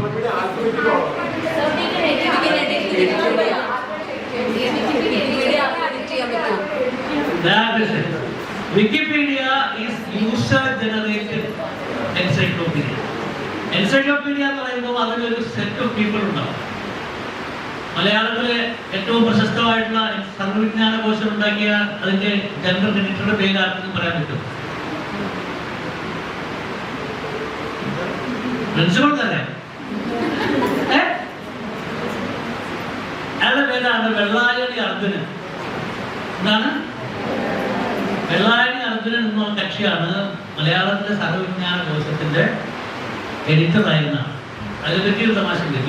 സുരേഷ് ഗോപിയുടെ സോറി അതുപോലെ ഒരു തമാശ എന്താന്ന് പറഞ്ഞാൽ ഇംഗ്ലീഷിലെ വളരെ പ്രസിദ്ധമായിട്ടുള്ള ഒരു പുസ്തകമാണ് who is afraid of Virginia wolf. അപ്പൊ അതിന് VK എന്ന് പറയുന്നത് നമ്മുടെ ഹാസ്യസാമമായിട്ടായിട്ടുള്ള അദ്ദേഹം എഴുതിയത് തർജ്ജമ കൊടുത്തത് വെള്ളായണി അർജുനനെ ആൾക്കാണ് ഭയം. അപ്പോൾ anyway, so coming back to encyclopedia is something that is, a listed group of people, experts will be called, they will form a committee, and ഓരോ സബ്ജക്റ്റിനെ പറ്റിയും പുതിയ എൻസൈക്ലോപീഡിയ ഉണ്ടാക്കുന്ന സമയത്ത് മീഡിയയെ പറ്റി ഡിജിറ്റൽ ഡിസ്ട്രക്ഷനെ പറ്റിയുള്ള എക്സ്പേർട്ടായിട്ട് വിളിച്ചു തരാം. അപ്പോൾ അങ്ങനെയുള്ള ഒരു എക്സ്പേർട്സിന്റെ കമ്മിറ്റി ഉണ്ടാക്കുന്ന ഒരു സാധനമാണ് എൻസൈക്ലോപീഡിയ. വിക്കിപീഡിയയിൽ ആർക്ക് വേണമെങ്കിലും കോൺട്രിബ്യൂട്ട് ചെയ്യാം. അതിനൊരു സ്ക്രൂട്ടണി കമ്മിറ്റി ഉണ്ട്, പക്ഷെ അത് ജനങ്ങളിൽ തന്നെ കൊടുക്കുന്നതാണ്. അപ്പൊ വിക്കിപീഡിയയിൽ ഈ വിക്യാലിറ്റി എന്നുള്ള വാക്കിലേക്ക് നയിക്കാൻ കാരണമായിട്ടുള്ള സംഭവങ്ങൾ എന്താന്ന് പറഞ്ഞാൽ 4-5 പത്രപ്രവർത്തകർ അമേരിക്കയിൽ നല്ല കുട്ടികൾക്ക് ഇന്നതാണ് ഇന്നത്തെ വാർത്ത. നമ്മുടെ കേരളത്തിലും അടുത്താണ് സംഭവിച്ചത്. ഇന്നത്തെ വാർത്ത ഇതാണ് തീരുമാനിക്കുന്നത്. 4 മാധ്യമ പ്രവർത്തകർക്കിരുന്ന്, അത് 2 ടെലിവിഷൻ ചാനലും 2 ന്യൂസ് പേപ്പറും അവരിരുന്നൊരു വാർത്ത പടത്തില്ല. അത് സത്യമായിട്ട് തുലബന്ധം ഉണ്ടാവില്ല. But then it will become the Wikiality or the reality. Ted കോൾബർട്ട് എന്ന് പറഞ്ഞിട്ടുള്ള ഒരു ടോക്ക് ഷോ ഹോസ്റ്റാണ് ഈ വാക്ക് ആദ്യമായിട്ട് പ്രചാരത്തിൽ കൊണ്ടുവരുന്നത്. വിക്യാലിറ്റിയിൽ നിന്നാണ് പോസ്റ്റ് ട്രൂത്ത് ഉണ്ടായത്. ഈ പോസ്റ്റ് ട്രൂത്ത് സത്യാനന്തരമാണ്, അല്ലെങ്കിൽ ആത്മനിഷ്ഠമായ സത്യത്തിന്റെ ക്രിയേഷനാണ് എന്ന് സ്ഥാപിക്കപ്പെട്ടത് ലോകത്ത് 2016 ഉണ്ടായിട്ടുള്ള ഒരു വലിയ സംഭവത്തിന് ശേഷമാണ്. എന്താണ് ആ സംഭവം എന്ന് പറയാൻ പറ്റുമെങ്കിൽ ഞാൻ ഒരു സമയം തരാം. ഞാൻ കുറച്ച് വെള്ളം പിടിക്കട്ടെ. 2016 വലിയ സംഭവം which established post truth.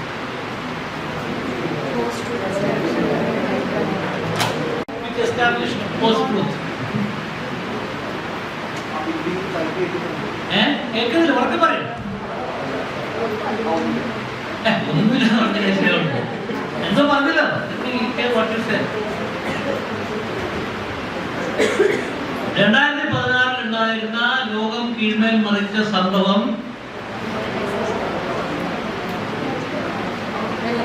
Donald ട്രംപിന്റെ ഇലക്ഷൻ. ഡൊണാൾഡ് ട്രംപിന്റെ ഇലക്ഷൻ ലക്ഷ്മി പറഞ്ഞായിരുന്നു. ഡൊണാൾഡ് ട്രംപിന്റെ ഇലക്ഷനിൽ ഏറ്റവും പ്രധാനമായിട്ട് വർക്ക് ചെയ്ത സാധനം വെച്ചാൽ സോഷ്യൽ മീഡിയ ഉപയോഗിച്ചുകൊണ്ട് ഈ പോസ്റ്റ് ട്രൂത്ത് എന്ന് പറയുന്ന സാധനം. എന്തായാലും പോസ്റ്റ് ട്രൂത്ത് അതിൽ ട്രംപിന്റെ എതിരാളിയായിരുന്ന ഹിലരി ക്ലിന്റനെ പല രീതിയിൽ അവതരിപ്പിക്കാൻ വേണ്ടിയിട്ട് 100,000 സോഷ്യൽ മീഡിയ ഹാൻഡിലുകൾ ഉപയോഗിച്ചുകൊണ്ടുള്ള അതിഭയങ്കരമായ ബോംബാർഡ്മെന്റ്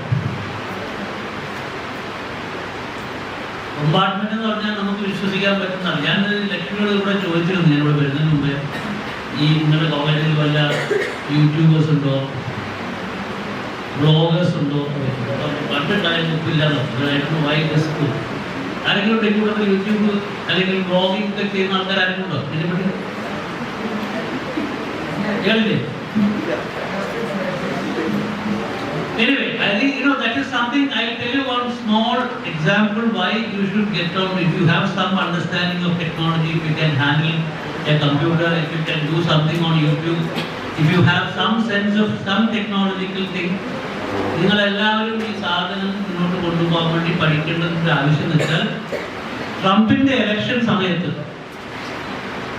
there was a 13-year-old boy in Macedonia. Macedonia എന്ന് പറയുന്ന കിഴക്കൻ യൂറോപ്പിലും പടിഞ്ഞാറൻ യൂറോപ്പിനും ഇടയിൽ നിൽക്കുന്ന ചെറിയ രാജ്യത്ത് 13 വയസ്സുള്ള ഒരു കമ്പ്യൂട്ടർ വിസാർഡ് ആയിട്ടുള്ള പയ്യൻ, അവന്റെ പേര് ഇപ്പോൾ ആർക്കറിയില്ല. His name is still, his identity is still not known. He created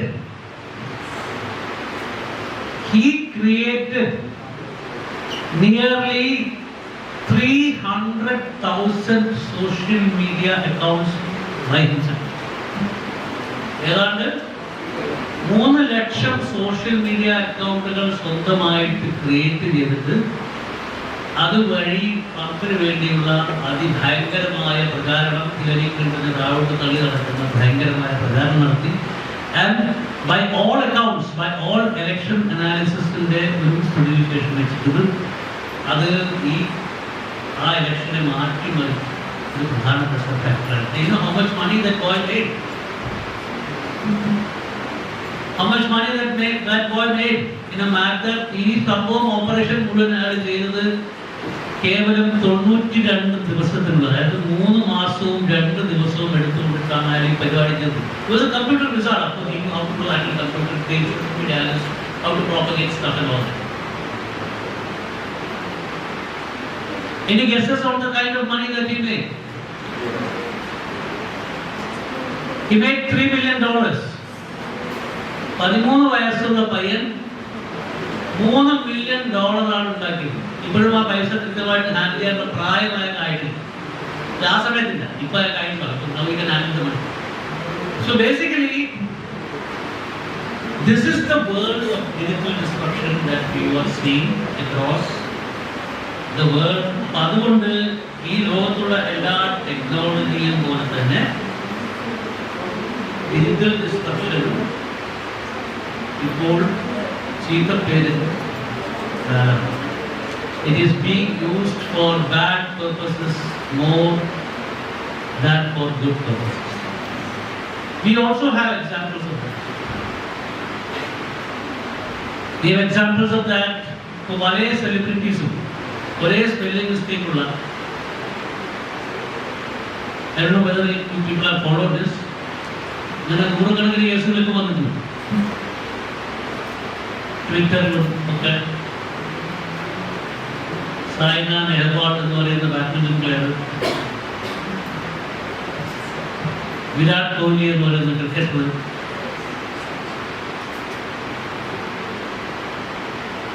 Mary com എന്ന് പറയുന്ന ബോക്സർ, ഇവരെല്ലാവരും നമ്മുടെ നാട്ടിൽ നടന്ന ഒരു സംഭവത്തെ പറ്റി അതിനെ പ്രതികരിച്ചുകൊണ്ട് ലോകത്തിന് മുഴുവൻ മാതൃകയാണ് എന്ന് പറഞ്ഞിട്ടുള്ള ഒരു ട്വീറ്റ് ഇപ്പോഴല്ല, 1 വർഷം മുമ്പ് എല്ലാവരും ഒരേ ദിവസം ഒരേ ട്വീറ്റാണ് ചെയ്യുന്നത്. അതെല്ലാവരും എടുത്ത ട്വീറ്റിലും ഒരേ സ്പെല്ലിംഗ്. അതെങ്ങനെ സംഭവിക്കുന്നു? അത് സംഭവിക്കുന്നത് വെച്ചാൽ ഈ പറഞ്ഞിട്ടുള്ള മസഡോണിയൻ ബോയിലെ പോലെ തന്നെ നമുക്കും സോഷ്യൽ മീഡിയ ഫാക്ടറീസ് ഉണ്ട്, ഇന്ത്യയിലും ഉണ്ട്. അത് കൂടുതലും രാഷ്ട്രീയ ആവശ്യങ്ങൾക്ക് വേണ്ടി ഉപയോഗിക്കുന്നതുകൊണ്ട് അത് വളരെ ഓർഗനൈസ്ഡ് ആയിട്ടും വലിയ പൈസയുള്ള പാർട്ടികൾ കൂടുതലായിട്ട് ചെയ്യുന്നു. വളരെ വലിയ ഓർഗനൈസ്ഡ് ആയിട്ട് ചെയ്യാൻ പറ്റാത്ത അത്രയൊന്നും പൈസ ഇല്ലാത്ത പാർട്ടികൾ ചെറിയ രീതിയിൽ ചെയ്യുന്നത്. എല്ലാവരും ചെയ്യുന്നുണ്ട്, പക്ഷേ ചെറിയ കുറഞ്ഞുള്ള രീതിയിലാണ് ചെയ്തുകൊണ്ടിരിക്കുന്നത്. So anyway, as I was saying, digital disruption has got a bad name now, right? But is it only bad? അതിന്റെ മോശം കാര്യങ്ങൾ മാത്രമാണോ ഡിജിറ്റൽ ഡിസ്ട്രപ്ഷനിൽ ഉള്ളത്? അത് അല്ല എന്ന് കാണിക്കുന്ന ചെറിയ ഒരുപാട് സംഭവങ്ങൾ നമ്മുടെ ജീവിതത്തിൽ ഉണ്ടായിട്ടുണ്ട്, സമീപകാലത്ത് പ്രത്യേകിച്ച്. അതിലൊന്നാണ് ഞാൻ പറഞ്ഞ ഈ ഓൾട്ട് ന്യൂസ് എന്ന് പറയുന്നത്. നിങ്ങളെല്ലാവരും ഫോളോ ചെയ്യേണ്ട. How many of you are on Twitter?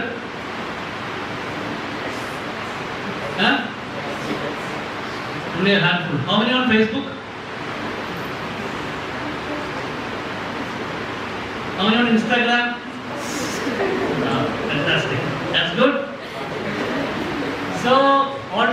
also on Insta, okay. Alt News is also on Insta. Item is also on Insta, okay. So, but then Alt News is a very important contribution to this busting fake news. Alt News makes very big contribution in combating those two. Alt News tries to use digital disruption in a positive manner for the people in a socially engaging manner. But സമീപകാലത്ത് നമ്മൾ ലോകത്ത് കണ്ടിട്ടുള്ള അത്ഭുതകരമായ ഒരു ടേണറാണ് in the world of digital disruption was we saw it in Gaza. ഇതിനെപ്പറ്റി ഐഡമിൽ ഇവിടുന്ന് വലിയ ദൂരമൊന്നുമില്ലാതെ പൊന്നാനിയിൽ ഇരുന്നുകൊണ്ട് ലോകത്തിലെ കാര്യങ്ങൾ മുഴുവൻ പഠിച്ചുകൊണ്ട് അതിനെ പഠിക്കാൻ ശ്രമിച്ചുകൊണ്ട് ഡിജിറ്റൽ ആയിട്ടുള്ള സോഴ്സസ് തന്നെ ഉപയോഗിച്ചുകൊണ്ട് ലോകത്ത് നടന്ന കാര്യങ്ങളൊക്കെ പഠിക്കുന്ന വളരെ അത്ഭുതകരമായ ഒരു ജേർണലിസ്റ്റ് ഉണ്ട് പൊന്നാനിക്കാരിയാണ്. Her name is V.M. Deepa.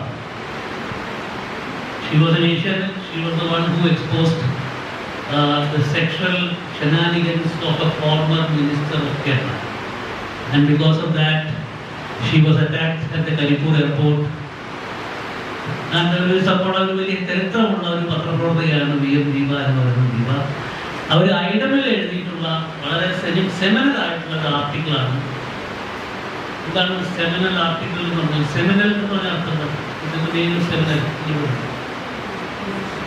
Seminal is something that is path breaking, which is very important, very definite. ആദ്യമാണ് the Gaza war changing journalism എന്ന് പറഞ്ഞിട്ടുള്ള ഐഡമിൽ വന്നിട്ടുള്ള ഒരു ലേഖനമാണ്. This article was discussed at the World Media Conference in Abu Dhabi as a very important contribution to socially engaging media in the time of digital disruption. ഇതിലേതൊരു ലൈവാണ്. So the name is the Gaza War, Changing Journalism Journalists. അതിൽ അതിൽ പറയുന്ന പ്രധാനപ്പെട്ട കാര്യം എന്തായിരുന്നു? We all know that the war started October മാസമാണല്ലോ യുദ്ധം ആരംഭിച്ചത്. Palestine Gaza war, Palestine Israel Hamas war എല്ലാവരും ഫോളോ ചെയ്യുന്നല്ലേ? ഫോളോ ഇല്ലേ? അവെയർ ഓഫ് ഇറ്റ് അല്ലേ? അപ്പോൾ ഈ വാർ തുടങ്ങിയ സമയത്ത് we had very limited information coming in from the war source because there were not many journalists in the areas where the war was happening, and mostly the world was dependent on certain news reports from organizations like Al Jazeera, BBC and all. But പിന്നീട് overnight a very strange thing started happening from Gaza. സമയം കൂടുന്നുണ്ടോ? I'll take another 5 minutes. Okay. I'm sorry because I think it's a topic that should interest all of you. So a crop of new journalists emerged from Gaza suddenly in the midst of war. And who are they? And Deepa calls them the brave media warriors. So now I'll read through the article. Let us look little closely at some of these brave media warriors. For instance,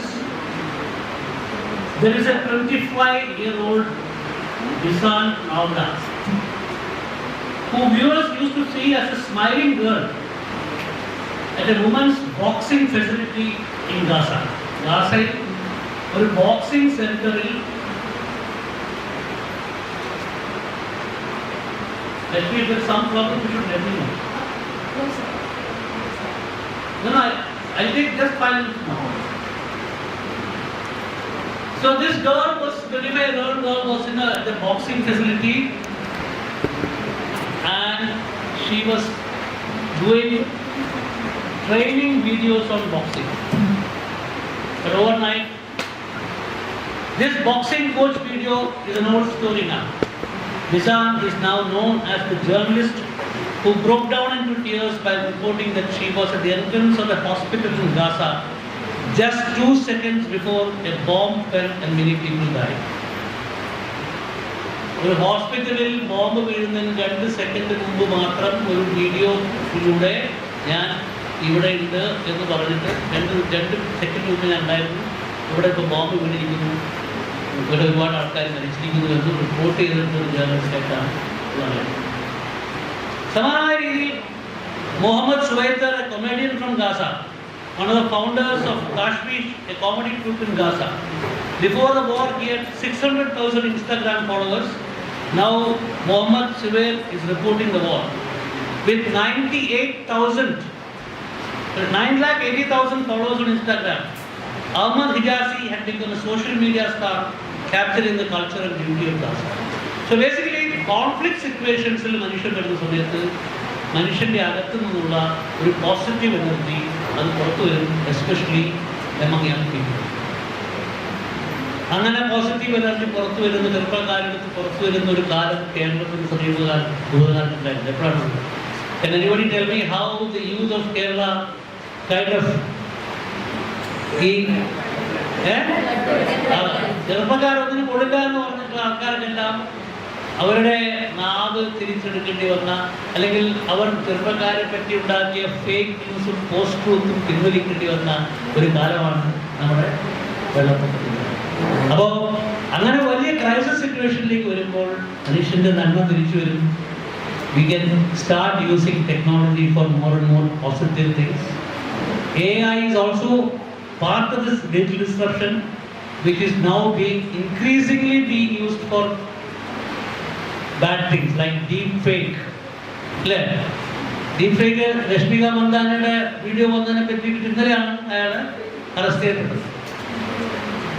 of course now we will see more and more. ഈ deep fakeന്റെ ഉപയോഗം നമ്മൾ വിചാരിക്കുന്നതിനേക്കാളും ഭീകരമാണ്.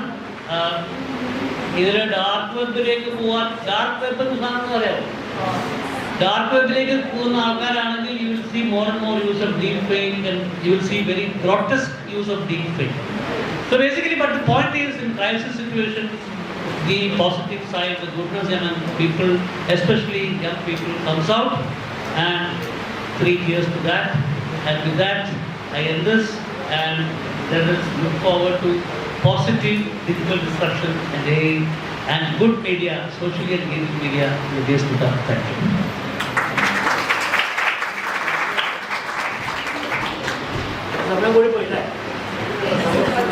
Thank you, sir. It was a wonderful session. So the session is open for discussion.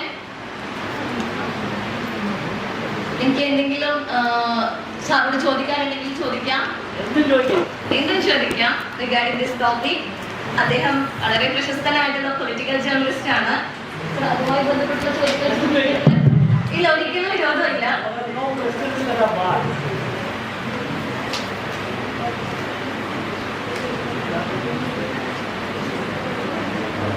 നമസ്കാരം, എൻ്റെ പേര് Shamnad. Islamic history എന്ന first year വിദ്യാർത്ഥിയാണ്. അപ്പോൾ എൻ്റെ സംശയം എന്താണെന്ന് വെച്ചിട്ടുണ്ടെങ്കിൽ, ഇപ്പോൾ AI ഒക്കെ വളരെയധികം വളർന്നുകൊണ്ടിരിക്കുകയാണ്. ഇപ്പോൾ 2024 പല രീതിയിലുള്ള AI ഫീച്ചേഴ്സ് ലോഞ്ച് ചെയ്യാൻ പോവുകയാണ്. അപ്പോൾ കുറേ ആളുകളൊക്കെ പറയുന്നത് എന്താണെന്ന് വെച്ചിട്ടുണ്ടെങ്കിൽ, AI വന്നു കഴിഞ്ഞാൽ പല ആളുകൾക്കും ജോലിയും മറ്റും നഷ്ടപ്പെടുന്നതാണ്. പക്ഷെ ഞാൻ മനസ്സിലാക്കുന്നത് എന്താണെന്ന് വെച്ചിട്ടുണ്ടെങ്കിൽ, ഇപ്പോൾ AI വന്നാൽ നമ്മുടെ ജോലിയാണെങ്കിലും മറ്റെന്ത് കാര്യങ്ങളാണെങ്കിലും എളുപ്പമാക്കുന്നതാണ്. അപ്പോൾ എന്താണ് അതിൽ നിങ്ങളുടെ ഒരു അഭിപ്രായം? എന്നാണ് ചോദിച്ചത്.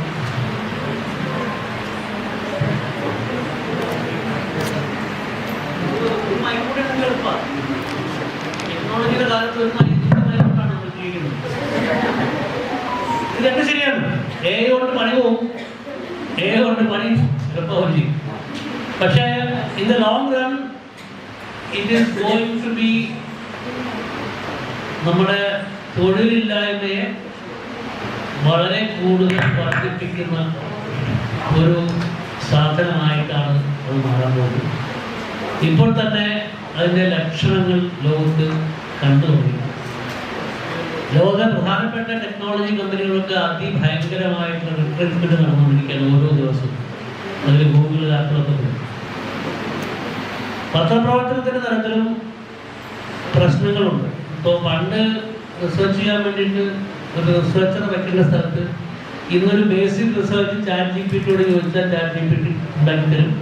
അതിനെ നിങ്ങൾ കുറച്ചൊന്ന് മോഡിഫൈ ചെയ്താൽ നിങ്ങൾക്ക് ഒരു ലേഖനമാക്കി മാറ്റാൻ പറ്റും. അപ്പോൾ അങ്ങനെയുള്ള പ്രശ്നങ്ങളുണ്ട്. പിന്നെ സ്പീഡ്. ഈ AI-യുടെ ഏറ്റവും ആദ്യത്തെ ഒരു എക്സ്പെരിമെന്റ് നടന്നത് ബറാക് ഒബാമയുടെ 2ാമത്തെ പ്രസിഡൻസി സമയത്താണ്. അദ്ദേഹം ന്യൂയോർക്കിൽ ഒരു സബ്സ്റ്റേഷനിൽ, ഒരു മെട്രോ സ്റ്റേഷനിൽ ഒരു പരിപാടിയിൽ പങ്കെടുത്ത് മെട്രോയിൽ കയറി. മൂപ്പര് ആ മെട്രോയിൽ കയറിയിട്ട് മൂപ്പര് metro travel was hardly half an hour, 28 മിനിറ്റായിരുന്നു അദ്ദേഹം ഒരു സ്റ്റേഷനിൽ നിന്ന് മറ്റേ സ്റ്റേഷനിലേക്ക് പോകുന്നു. ന്യൂയോർക്ക് ടൈംസ് എന്ന് പറയുന്ന വിശ്വപ്രശസ്ത മാധ്യമ സ്ഥാപനം ഒരു AI ടെക്നോളജി ഉപയോഗിച്ചുകൊണ്ട് ഈ വാർത്ത അച്ചടിച്ച പത്രം 28 മിനിറ്റ് കൊണ്ട് പുറത്തിറങ്ങി. ഇത് മനുഷ്യന്മാർക്ക് ചെയ്യണമെങ്കിൽ it would have taken at least minimum 3 hours to do it. അതാണ് AI 28 മിനിറ്റ്. പ്രശ്നം പക്ഷേ വേറെ പ്രശ്നമുണ്ട്. AI can do only what is being fed into it. AIക്ക് മനോധർമ്മമില്ല. ഞാൻ ഇന്ന് പ്രസംഗിച്ചതുപോലെ AIക്ക് പ്രസംഗിക്കാൻ പറ്റില്ല. എന്നുവെച്ചാൽ ഞാൻ പല സ്ഥലത്തും കാട് കയറി അങ്ങോട്ടും ഇങ്ങോട്ടൊക്കെ പോയി. And I thought it was maybe a little bit engaging because of all those diversions. അത് AIക്ക് ചെയ്യാൻ പറ്റില്ല. പക്ഷെ അതും ചെയ്യാൻ പറ്റുന്ന AI വരുമെന്ന് പറയുന്ന ആൾക്കാരുണ്ട്. അപ്പോൾ ബേസിക്കായിട്ട് എന്താണ്, what is your defence to counter AI? നിങ്ങളെല്ലാവരും ചെറുപ്പക്കാരാണ്. ഇതിൽ ജോലിയുള്ള ആരെങ്കിലും ഉണ്ടോ? ഇത് anybody who is teaching? Just a handful, but all others are people who want to get a job, get employed. അപ്പോൾ AI വളരെ കൂടുതലായിട്ട് നമ്മുടെ സ്കിൽസിനൊക്കെ നമ്മുടെ ഭീകരമായിട്ട് അതിന് മുകളിൽ നിഴലായിട്ട് വരുന്ന സമയത്ത് എന്താണ് നമുക്കതിന് കൗണ്ടർ ചെയ്യാൻ പറ്റുന്ന കാര്യം? Any idea from any one of U?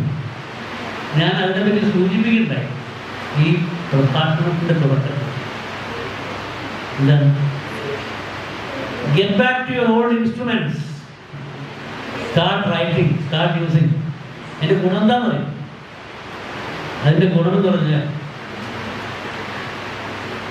Isaac Asimov എന്ന് പറഞ്ഞിട്ടൊരു സയൻസ് ഫിക്ഷൻ റൈറ്ററാണ്. ഞാൻ വേറൊരു സയൻസ് ഫിക്ഷൻ റൈറ്ററെ പറ്റി നേരത്തെ പറയണ്ടായി. അയാളുടെ പേര് ആർക്കും ഓർമ്മയുണ്ടോ? ഓർമ്മയുണ്ടോ? ആരാണ്? John's world. ഐസക് അസിമോവ് എന്ന് പറയുന്നത് വളരെ പ്രശസ്തനായിട്ടുള്ള മറ്റൊരു സയൻസ് ഫിക്ഷൻ റൈറ്ററാണ്.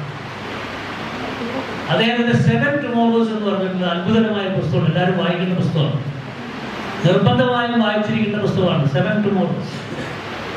ആ 7 Tomorrowsലെ ആദ്യത്തെയോ 2ാമത്തെയോ കഥ എന്താണെന്ന് പറഞ്ഞാൽ 2 ഗോളങ്ങൾ തമ്മിൽ, ഭൂമിയും മാർസും തമ്മിലുള്ള വലിയ യുദ്ധം നടത്തിയിരിക്കുകയാണ്. അത് കംപ്ലീറ്റ്ലി ടെക്നോളജി ഡ്രിവൺ. അന്ന് ആർട്ടിഫിഷ്യൽ ഇന്റലിജൻസ് ഒന്നുമില്ല, പക്ഷെ എന്നാലും ടെക്നോളജി ഡ്രിവൺ ആയിട്ടുള്ള യുദ്ധമാണ്. അപ്പോൾ ഇവിടുന്ന് ഭൂമിയിൽ നിന്ന് മാർസിലേക്ക് ഒരു മിസൈൽ അയക്കുന്നു. ആ മിസൈലിൻ്റെ ട്രജക്ടറി മാർസുകാർ കണ്ടുപിടിക്കുന്നു, അവർ തകർക്കുന്നു. മാർസിൽ നിന്ന് ഇങ്ങോട്ട് മിസൈൽ അയക്കുന്നു, ഭൂമിയിലെ ആൾക്കാർ കണ്ടുപിടിക്കുന്നു. അപ്പോൾ ഇത് കംപ്ലീറ്റ്ലി ടെക്നോളജി ഡ്രിവൺ മെഷീൻ നടത്തുന്ന യുദ്ധമായതുകൊണ്ട് ആർക്കും ജയിക്കാൻ പറ്റുന്നത് സ്റ്റേറ്റ്മേറ്റിനോട് സ്റ്റേറ്റ്മേറ്റാണ്. അപ്പോൾ അങ്ങനെ ഒരു ദിവസം ഭൂമിയിലുള്ള ഒരു ജനറൽ, ഭൂമിയുടെ അധിപൻ, ആ സമയത്ത് ഭൂമി ഈസ് വൺ കൺട്രി, ഭൂമി is not hundreds of countries, ഭൂമി ഈസ് വൺ കൺട്രി. അപ്പോൾ ഭൂമിയുടെ പ്രസിഡന്റിന് മുമ്പിൽ ഒരു ജനറൽ എന്ന് പറയാണ്, I have found the solution to win this war. അപ്പോൾ ആരാന്ന് നോക്കുമ്പോൾ ഒരു പഴയ ഹൈസ്കൂൾ അധ്യാപകനാണ്. അയാൾക്ക്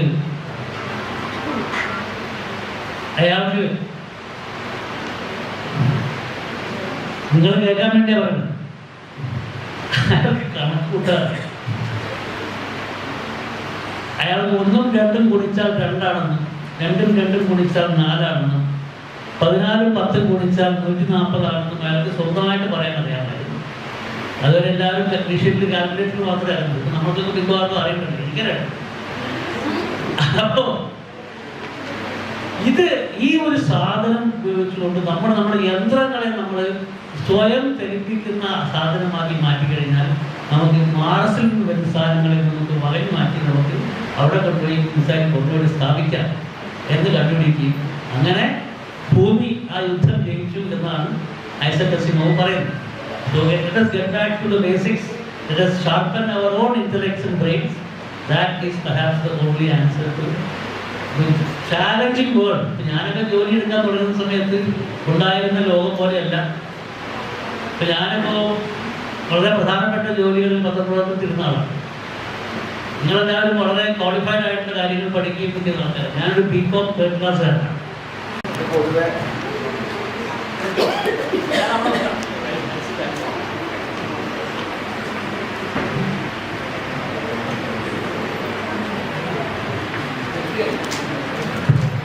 as a political journalist. എൻ്റെ പേര് മുഹമ്മദ് ഷമീർ. MA ഇസ്ലാം സ്റ്റഡി സെക്കൻഡ് ഇയർ വിദ്യാർത്ഥിയാണ്. ആസ് എ പൊളിറ്റിക്കൽ ജേർണലിസ്റ്റ് ഇപ്പോൾ നമുക്കറിയാം നമ്മുടെ കണ്ടംപററി ഇന്ത്യ എന്ന് പറയുമ്പോൾ മാധ്യമധർമ്മം അതിൻ്റെ ധാർമ്മികത വിട്ടുപോകുന്നൊരു സാഹചര്യം ഉണ്ടാവാറുണ്ട്. ഒരു ഭാഗത്ത് ഇപ്പോൾ സുപ്രീം കോടതി പോലെയുള്ള ഉയർന്ന ഇൻസ്റ്റിറ്റ്യൂഷൻസ് പേഴ്സണൽ ലിബർട്ടിയുടെ പേരിൽ അർണബ് ഗോസ്വാമിമാർക്ക് അവരുടെ അവകാശങ്ങൾ കൊടുക്കുകയും അതേസമയം മറ്റൊരു ഭാഗത്ത് ചിലരുടെ മാധ്യമധർമ്മത്തെ ഇല്ലാണ്ടാക്കുന്ന വിധത്തിലുള്ള നടപടികൾ സ്വീകരിക്കുകയും ചെയ്യുന്ന ഒരു സാഹചര്യത്തിൽ ആസ് എ പൊളിറ്റിക്കൽ ജേർണലിസ്റ്റ് സാറിന് അങ്ങനെ പേഴ്സണലായിട്ട് എന്തെങ്കിലും എക്സ്പീരിയൻസ് ഉണ്ടോ? അതുപോലെ തന്നെ ഇതുമായി ബന്ധപ്പെട്ട സാറിൻ്റെ ഒരു അഭിപ്രായം. അതിനോട് വേറെ ക്വസ്റ്റ്യൻ കൂടി പൊതുവെ കണ്ടുവരുന്ന ഒരു സംഭവമാണ്. അപ്പോൾ ഞാൻ ഈ ഒരു ജേർണലിസ്റ്റിനോട് ഒരു കേരളത്തിൽ അറിയപ്പെട്ട ഒരു ജേർണലിസ്റ്റിനോട് ചോദിച്ചപ്പോൾ എനിക്ക് കിട്ടിയ മറുപടി കൂടി പറയാൻ ഞാൻ ചോദിച്ചപ്പോൾ അവരോട് ചോദിക്കേണ്ടായി. ഇപ്പോൾ ഒരാൾ മരിക്കുന്നു, ഒരു മനുഷ്യൻ മരിക്കുന്നു. ആ മനുഷ്യൻ ഒരു പക്ഷേ രോഗശൈലി കിടക്കുന്ന മനുഷ്യനാണ്. അപ്പോൾ അദ്ദേഹത്തിൻ്റെ മരണത്തിൻ്റെ തൊട്ട് 1-2 മിനിറ്റുകൾക്ക് ശേഷം അദ്ദേഹത്തെ കുറിച്ചുള്ള ഡോക്യുമെൻ്ററികൾ പുറത്തിറങ്ങുന്നു. പലരും ഞാൻ ചോദിച്ചപ്പോൾ എനിക്ക് ലഭിച്ച മറുപടി അത് അവർക്കുള്ളൊരു ട്രിബ്യൂട്ടാണെന്നാണ്. പക്ഷേ അതൊരു മാധ്യമധർമ്മത്തിന് പറ്റുന്നൊരു സംഭവമാണോ? ഒരാളുടെ നമ്മൾ പൊതുവെ പറയാറുണ്ട് മരിക്കാൻ കാത്തിരിക്കാൻ കട്ടിലൊഴിയാന്നുള്ളൊരു വാചകം പറയാറുണ്ട്. അത് പ്രകാരം അവർ മരിക്കാൻ വേണ്ടി കാത്തിരിക്കുകയാണ്, മീഡിയയുടെ ഒരു റേറ്റിംഗ് കൂട്ടാൻ വേണ്ടിയിട്ടുള്ള അങ്ങനെ ഒരു പറച്ചിലുണ്ട്. അതിനെക്കുറിച്ചുള്ള സാറിൻ്റെ അഭിപ്രായം കൂടി. ഈ ആദ്യത്തെ അവസാനത്തെ ചോദ്യത്തിന് ആദ്യം കൊണ്ടുവരാം കേട്ടോ. ഈ ജേർണലിസത്തിൽ ജേർണലിസം അതിൻ്റെ പ്രാക്ടീസിൽ പല രീതികളുണ്ട്. പലതരത്തിലുള്ള ജേർണലിസം ഉണ്ട്. പൊളിറ്റിക്കൽ ജേർണലിസം ഉണ്ട്, സാഹിത്യപരമായിട്ടുള്ള പത്രപ്രവർത്തനമുണ്ട്, സാംസ്കാരിക രംഗത്തെക്കുറിച്ചുള്ള പത്രപ്രവർത്തനമുണ്ട്. ഈ ജേർണലിസത്തിൽ വളരെ പ്രധാനപ്പെട്ട ഒരു മേഖലയാണ് ഒബിച്വറി, ചരമക്കുറിപ്പ് എന്നുള്ളത്. അത് വളരെ പ്രധാനപ്പെട്ട ഒരു സാധനം. നിങ്ങൾ പറഞ്ഞ പോലെ അത് മരിച്ചതിന് ശേഷം ഒരാളുടെ മനസ്സിനകത്തുണ്ടാകുന്ന വികാരങ്ങളെ ആലോചിച്ചുകൊണ്ട് ചെയ്യുന്നതായിരിക്കും ഒരു മാന്യമായിട്ടുള്ള ന്യായമായിട്ടുള്ള മാധ്യമ പ്രവർത്തനം. പക്ഷേ ഈ ഒബിറ്റ് ഉണ്ടാക്കി വെക്കുക എന്നുള്ളത് ലോകത്തുള്ള മാധ്യമ രംഗത്ത് ടെലിവിഷൻ മാത്രമല്ല, എല്ലാ പ്രിന്റിലും, അത് ലോകത്തുള്ള വലിയ വലിയ പത്രങ്ങൾ, ന്യൂയോർക്ക് ടൈംസ് പോലെ വാഷിംഗ്ടൺ പോസ്റ്റ് പോലുള്ള പത്രങ്ങളെല്ലാം, ന്യൂയോർക്ക് ടൈംസിലെ ഏറ്റവും പ്രധാനപ്പെട്ട ജോലി എന്ന് പറയുന്നത് അവർക്ക് ഒബിച്വറി എഡിറ്റർ എന്ന് പറഞ്ഞൊരു തസ്തികയുണ്ട്. ആ ജോലിയാണ് ന്യൂയോർക്ക് ടൈംസ് പത്രത്തിലെ ഡെസ്കിൽ വർക്ക് ചെയ്യുന്ന ആൾക്കാരുടെ ഏറ്റവും പ്രധാനപ്പെട്ട. ആ ഒബിച്വറി എഡിറ്റർ പൊസിഷനിലേക്ക് എത്തുക എന്നുള്ളതാണ് ഏറ്റവും പ്രധാനപ്പെട്ട കാര്യം. ഒബിച്വറിയിൽ എന്ത് എഴുതണം, അത് വെറും ഹാജിയോഗ്രാഫി ആകുമ്പോൾ ഒബിച്വറി മരിക്കുന്ന ആളെ സ്തുതി മാത്രം പാടുന്നത് അർത്ഥം. അതെങ്ങനെ നുവാൻസ് ചെയ്തെത്തും? നമ്മുടെ നാട്ടിലുള്ള പ്രശ്നം വെച്ചാൽ ആൾ മരിച്ചു കഴിഞ്ഞാൽ പിന്നെ അയാൾക്ക് വേറെ യാതൊരു ബുദ്ധിമുട്ടാണ്. അയാൾ ഓർഡേഷൻ പ്രധാനപ്പെട്ട കാര്യം അല്ല, അങ്ങനെയല്ല. അതിൻ്റെ ഒരു നുവാൻസ്ഡ് ആയിട്ട് അയാളുടെ ഗുണങ്ങളുടെ സമർപ്പിക്കുന്നത് അത് ന്യൂയോർക്ക് ടൈംസിൽ ഏറ്റവും പ്രധാനപ്പെട്ട അങ്ങനെ നുവാൻസ്ഡ് ആയിട്ട് എഴുതുന്ന ആൾക്കാർക്കുള്ള തസ്തികയാണ് obituary editor. So that is a very important post in New York. പ്രത്യേകാര്യം അതിപ്പോൾ ഇന്ത്യയിൽ ഇപ്പോൾ ഉള്ള ഏതാണ്ട് 95% മാധ്യമപ്രവർത്തകരും കോംപ്രമൈസ്ഡാണ്. അത് പിന്നെ അതിൽ ഈ പോസ്റ്റ് ട്രൂത്തിൻ്റെ സമയത്ത് വന്നിട്ടുള്ള ഒരു പ്രധാനപ്പെട്ട അത് ഇന്ത്യയിൽ മാത്രമല്ല ലോകം മുഴുവനായിട്ടൊരു ട്രെൻഡാണ്. ഈ പോസ്റ്റ് ട്രൂത്തിൻ്റെ ഒരു മാധ്യമ പ്രവർത്തനത്തിൽ പ്രധാനപ്പെട്ട പങ്കുവഹിക്കുന്ന ഒരു സാധനമാണ് ടെലിവിഷൻ മീഡിയ. അത് ലോകത്തെല്ലായിടത്തും ഈ ടെലിവിഷൻ മീഡിയയുടെ ഇപ്പോഴത്തെ ഒരു സമ്പ്രദായം വന്നത്. അത് കേരളത്തിൽ നമ്മൾ വളരെ കൂടുതലായിട്ട് കഴിഞ്ഞ കുറച്ച് വർഷങ്ങളായിട്ട് കണ്ടുപിടിക്കുന്ന സ്ഥലമാണ്. എന്നെ സംബന്ധിച്ചാൽ രാവിലെ ഈ വിക്കിയാലിറ്റി എന്ന് ഞാൻ പറഞ്ഞില്ലേ, 4 ആൾക്കാർ കൂടി ഉണ്ടാക്കുന്ന സാധനം. അപ്പോൾ അങ്ങനെ ഒരു വിക്കിയാലിറ്റി വെച്ചിട്ട് ഒരു ഫേക്ക് ന്യൂസ് ഉണ്ടാകും. ഈ ഫേക്ക് ന്യൂസിൻ്റെ ഘടകങ്ങൾ എന്തായിരിക്കും പറഞ്ഞാൽ അതിൽ കുറച്ച് സത്യം, കുറെ കൂടുതൽ അസത്യം, കുറച്ച് അർദ്ധസത്യങ്ങൾ. ഇപ്പം ഞാനിതിൽ ക്ലാസിക് ഉദാഹരണമായിട്ട് ഞാൻ എടുത്തുകൊണ്ടെന്ന് വെച്ചാൽ നമ്മുടെ നാട്ടിൽ വലിയ കോളത്തിലുണ്ടായിട്ട് സ്വർണ്ണക്കടത്ത് കേസ്.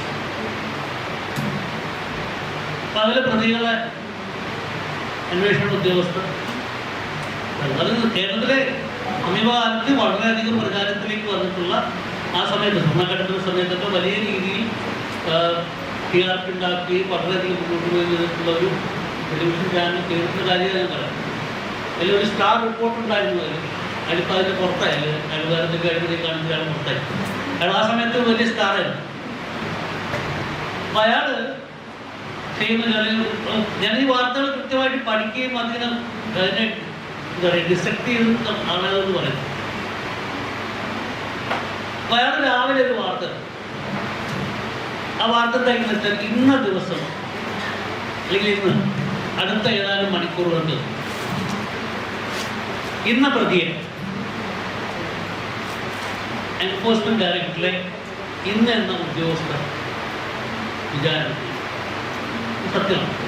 വിചാരണം കാണില്ല. അതായത് നേരത്തെ അറിയുന്നൊരു കാര്യമാണ്. ഇന്ന് വിചാരണ നടക്കാൻ പോകുന്നത് ഇന്നെന്ന ഉദ്യോഗസ്ഥരാണ് വിചാരണ നയിക്കുന്നത്. രണ്ടാമത്തെ അതിൻ്റെ ഘടകം അനുമതി.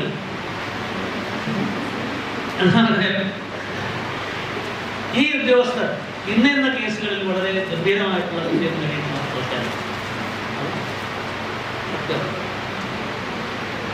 മൂന്നാമത്തെ ഘടകം എന്ന് വെച്ചാൽ ഇന്ന കാര്യങ്ങളാണ് ഇന്ന ആളോട് ചോദിക്കാൻ വേണ്ടി പോകുന്നത്. അറിയില്ല സത്യമാണോ അർദ്ധസത്യം. എന്നിട്ട് വിചാരണ തുടങ്ങിയൊരു അരമണിക്കൂർ കഴിയുമ്പോൾ ഇന്ന കാര്യങ്ങളാണ് ഈ പ്രതി ഇതിനോട് പറഞ്ഞത്. യാതൊരു ഇത് എനിക്ക് കൃത്യമായിട്ട് അറിയുന്നത് എന്തുകൊണ്ടെന്ന് വെച്ചാൽ എനിക്കറിയാം ആ സമയത്ത് ഈ അന്വേഷണത്തിൽ NIA ഒക്കെ ഉൾപ്പെടെ NIA വാർത്ത കിട്ടണമെങ്കിൽ നിങ്ങൾ കാലാവധി പറഞ്ഞാൽ പോലും കിട്ടില്ല. ഞാൻ ഈ 10-25 കൊല്ലമായിട്ട് NIA സ്ഥാപിച്ച കാലം മുതൽ NIA കവർ ചെയ്യുന്ന ആളാണ്. അപ്പൊ ഇതാണ് ഇതിന്റെ ആദ്യത്തെ ഘട്ടം. അപ്പൊ സംഭവിക്കുന്നത് വെച്ചാൽ പിന്നീട് ഇതൊരു ചാനൽ വരുന്നു. അപ്പൊ അടുത്ത ചാനലിന്റെ എഡിറ്റർമാർക്കൊക്കെ പ്രശ്നം ഇയാളുടെ ചാനൽ ഇത് ആ സമയത്ത് സംഭവിച്ചാണ്. ഞാൻ എൻ്റെ ഞാൻ ഫോളോ ചെയ്തുകൊണ്ട് ഞാൻ മനസ്സിലാക്കി തരാം. അപ്പൊ മറ്റ് ചാനലിലുള്ള ആൾക്കാർക്കൊക്കെ പ്രശ്നമാണ്. അതിന് നേതാക്കന്മാർക്ക് പ്രശ്നമാണ്. അപ്പൊ അവരും ഇതേപോലെ തന്നെ കുറച്ച് സത്യം, കുറച്ച് അർത്ഥസത്യം, കുറെ അർത്ഥസത്യം, കുറെ അസത്യം കൂട്ടിയിട്ട് അവർ പുതിയ വാർത്ത ഉണ്ടാക്കി. ഈ പ്രോസസ്സിന് പോസ്റ്റ് ട്രൂത്ത് ജേർണലിസത്തിൽ പേരുണ്ട്. നല്ല വാക്കാണ്, മലയാളത്തിൽ ഉപയോഗിക്കേണ്ട വാക്കാണ്, കൂടുതലായിട്ട് ഉപയോഗിക്കേണ്ട വാക്കാണ്. ആ വാക്കാണ് ഹൈപ്പർ നഡ്ജിങ്. എഴുതി വെച്ചോളൂ. Hyper nudging. Nudging NUDGING. എന്താണ് ഹൈപ്പർ നഡ്ജിങ് എന്ന് പറഞ്ഞാൽ? അതിന് ഫിലോസഫിക്കലായിട്ടുള്ള ഒരു അർത്ഥമുണ്ട്. പക്ഷെ മാധ്യമ രംഗത്തുള്ള അർത്ഥം എന്ന് പറഞ്ഞാൽ എൻ്റെ ലിറ്ററലായിട്ടുള്ള ട്രാൻസ്ലേഷൻ പറഞ്ഞാൽ നഡ്ജിങ് വെച്ചാൽ തോന്നുക എന്നൊക്കെ. ഹൈപ്പർ എന്ന് വെച്ചാൽ അതിഭയങ്കരമായിട്ട് തോന്നുക, അതിഭയങ്കര തോട്ടൽ എന്ന് പറഞ്ഞു.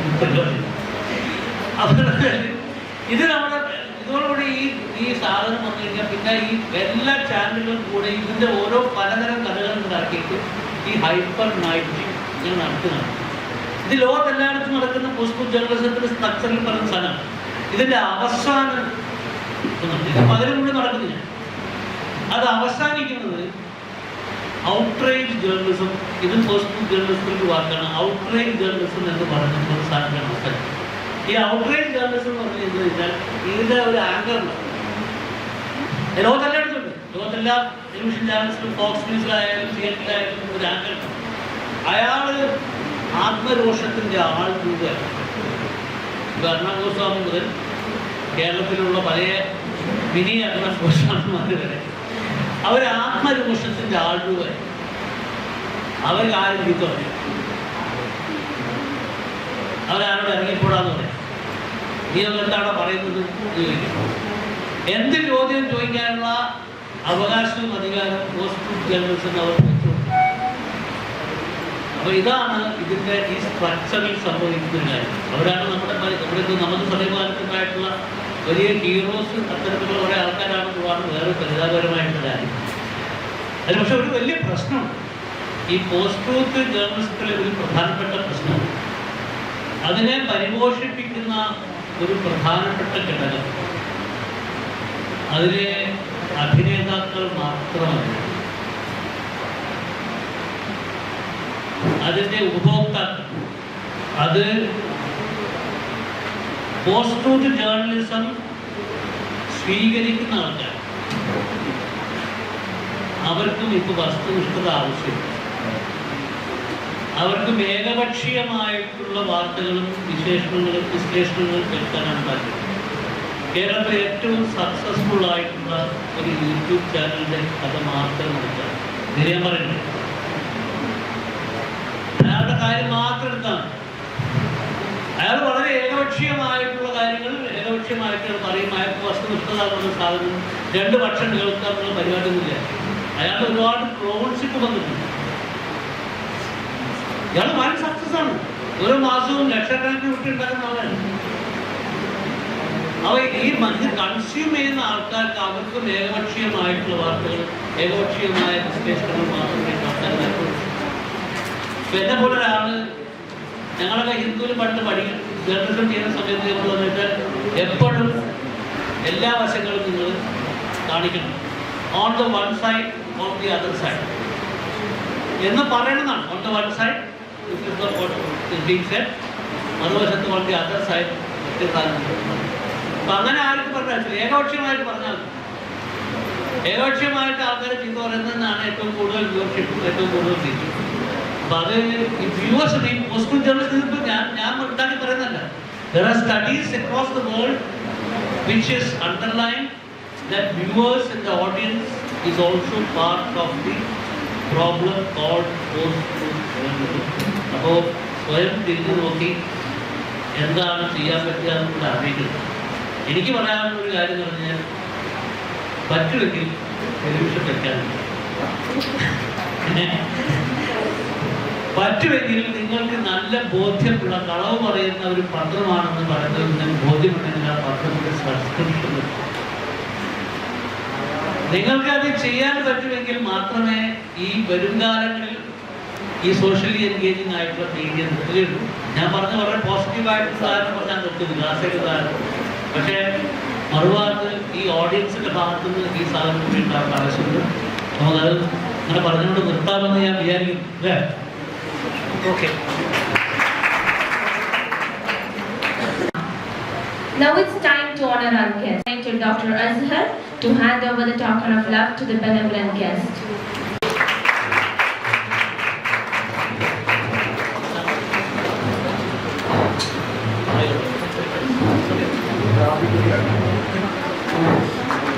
Coffee locally made on.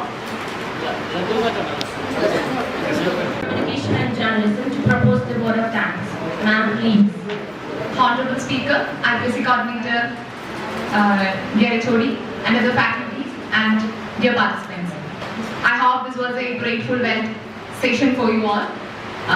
I'm hereby thanking you all in one word. Gratefully thank you to Mr. Venkatesh Ramakrishnan sir. So thank you so much for being here. This was really a proud moment for myself for giving a thank you for you. Thank you sir, thank you so much. And thanking you each and everyone for being part of the section. Thank you all.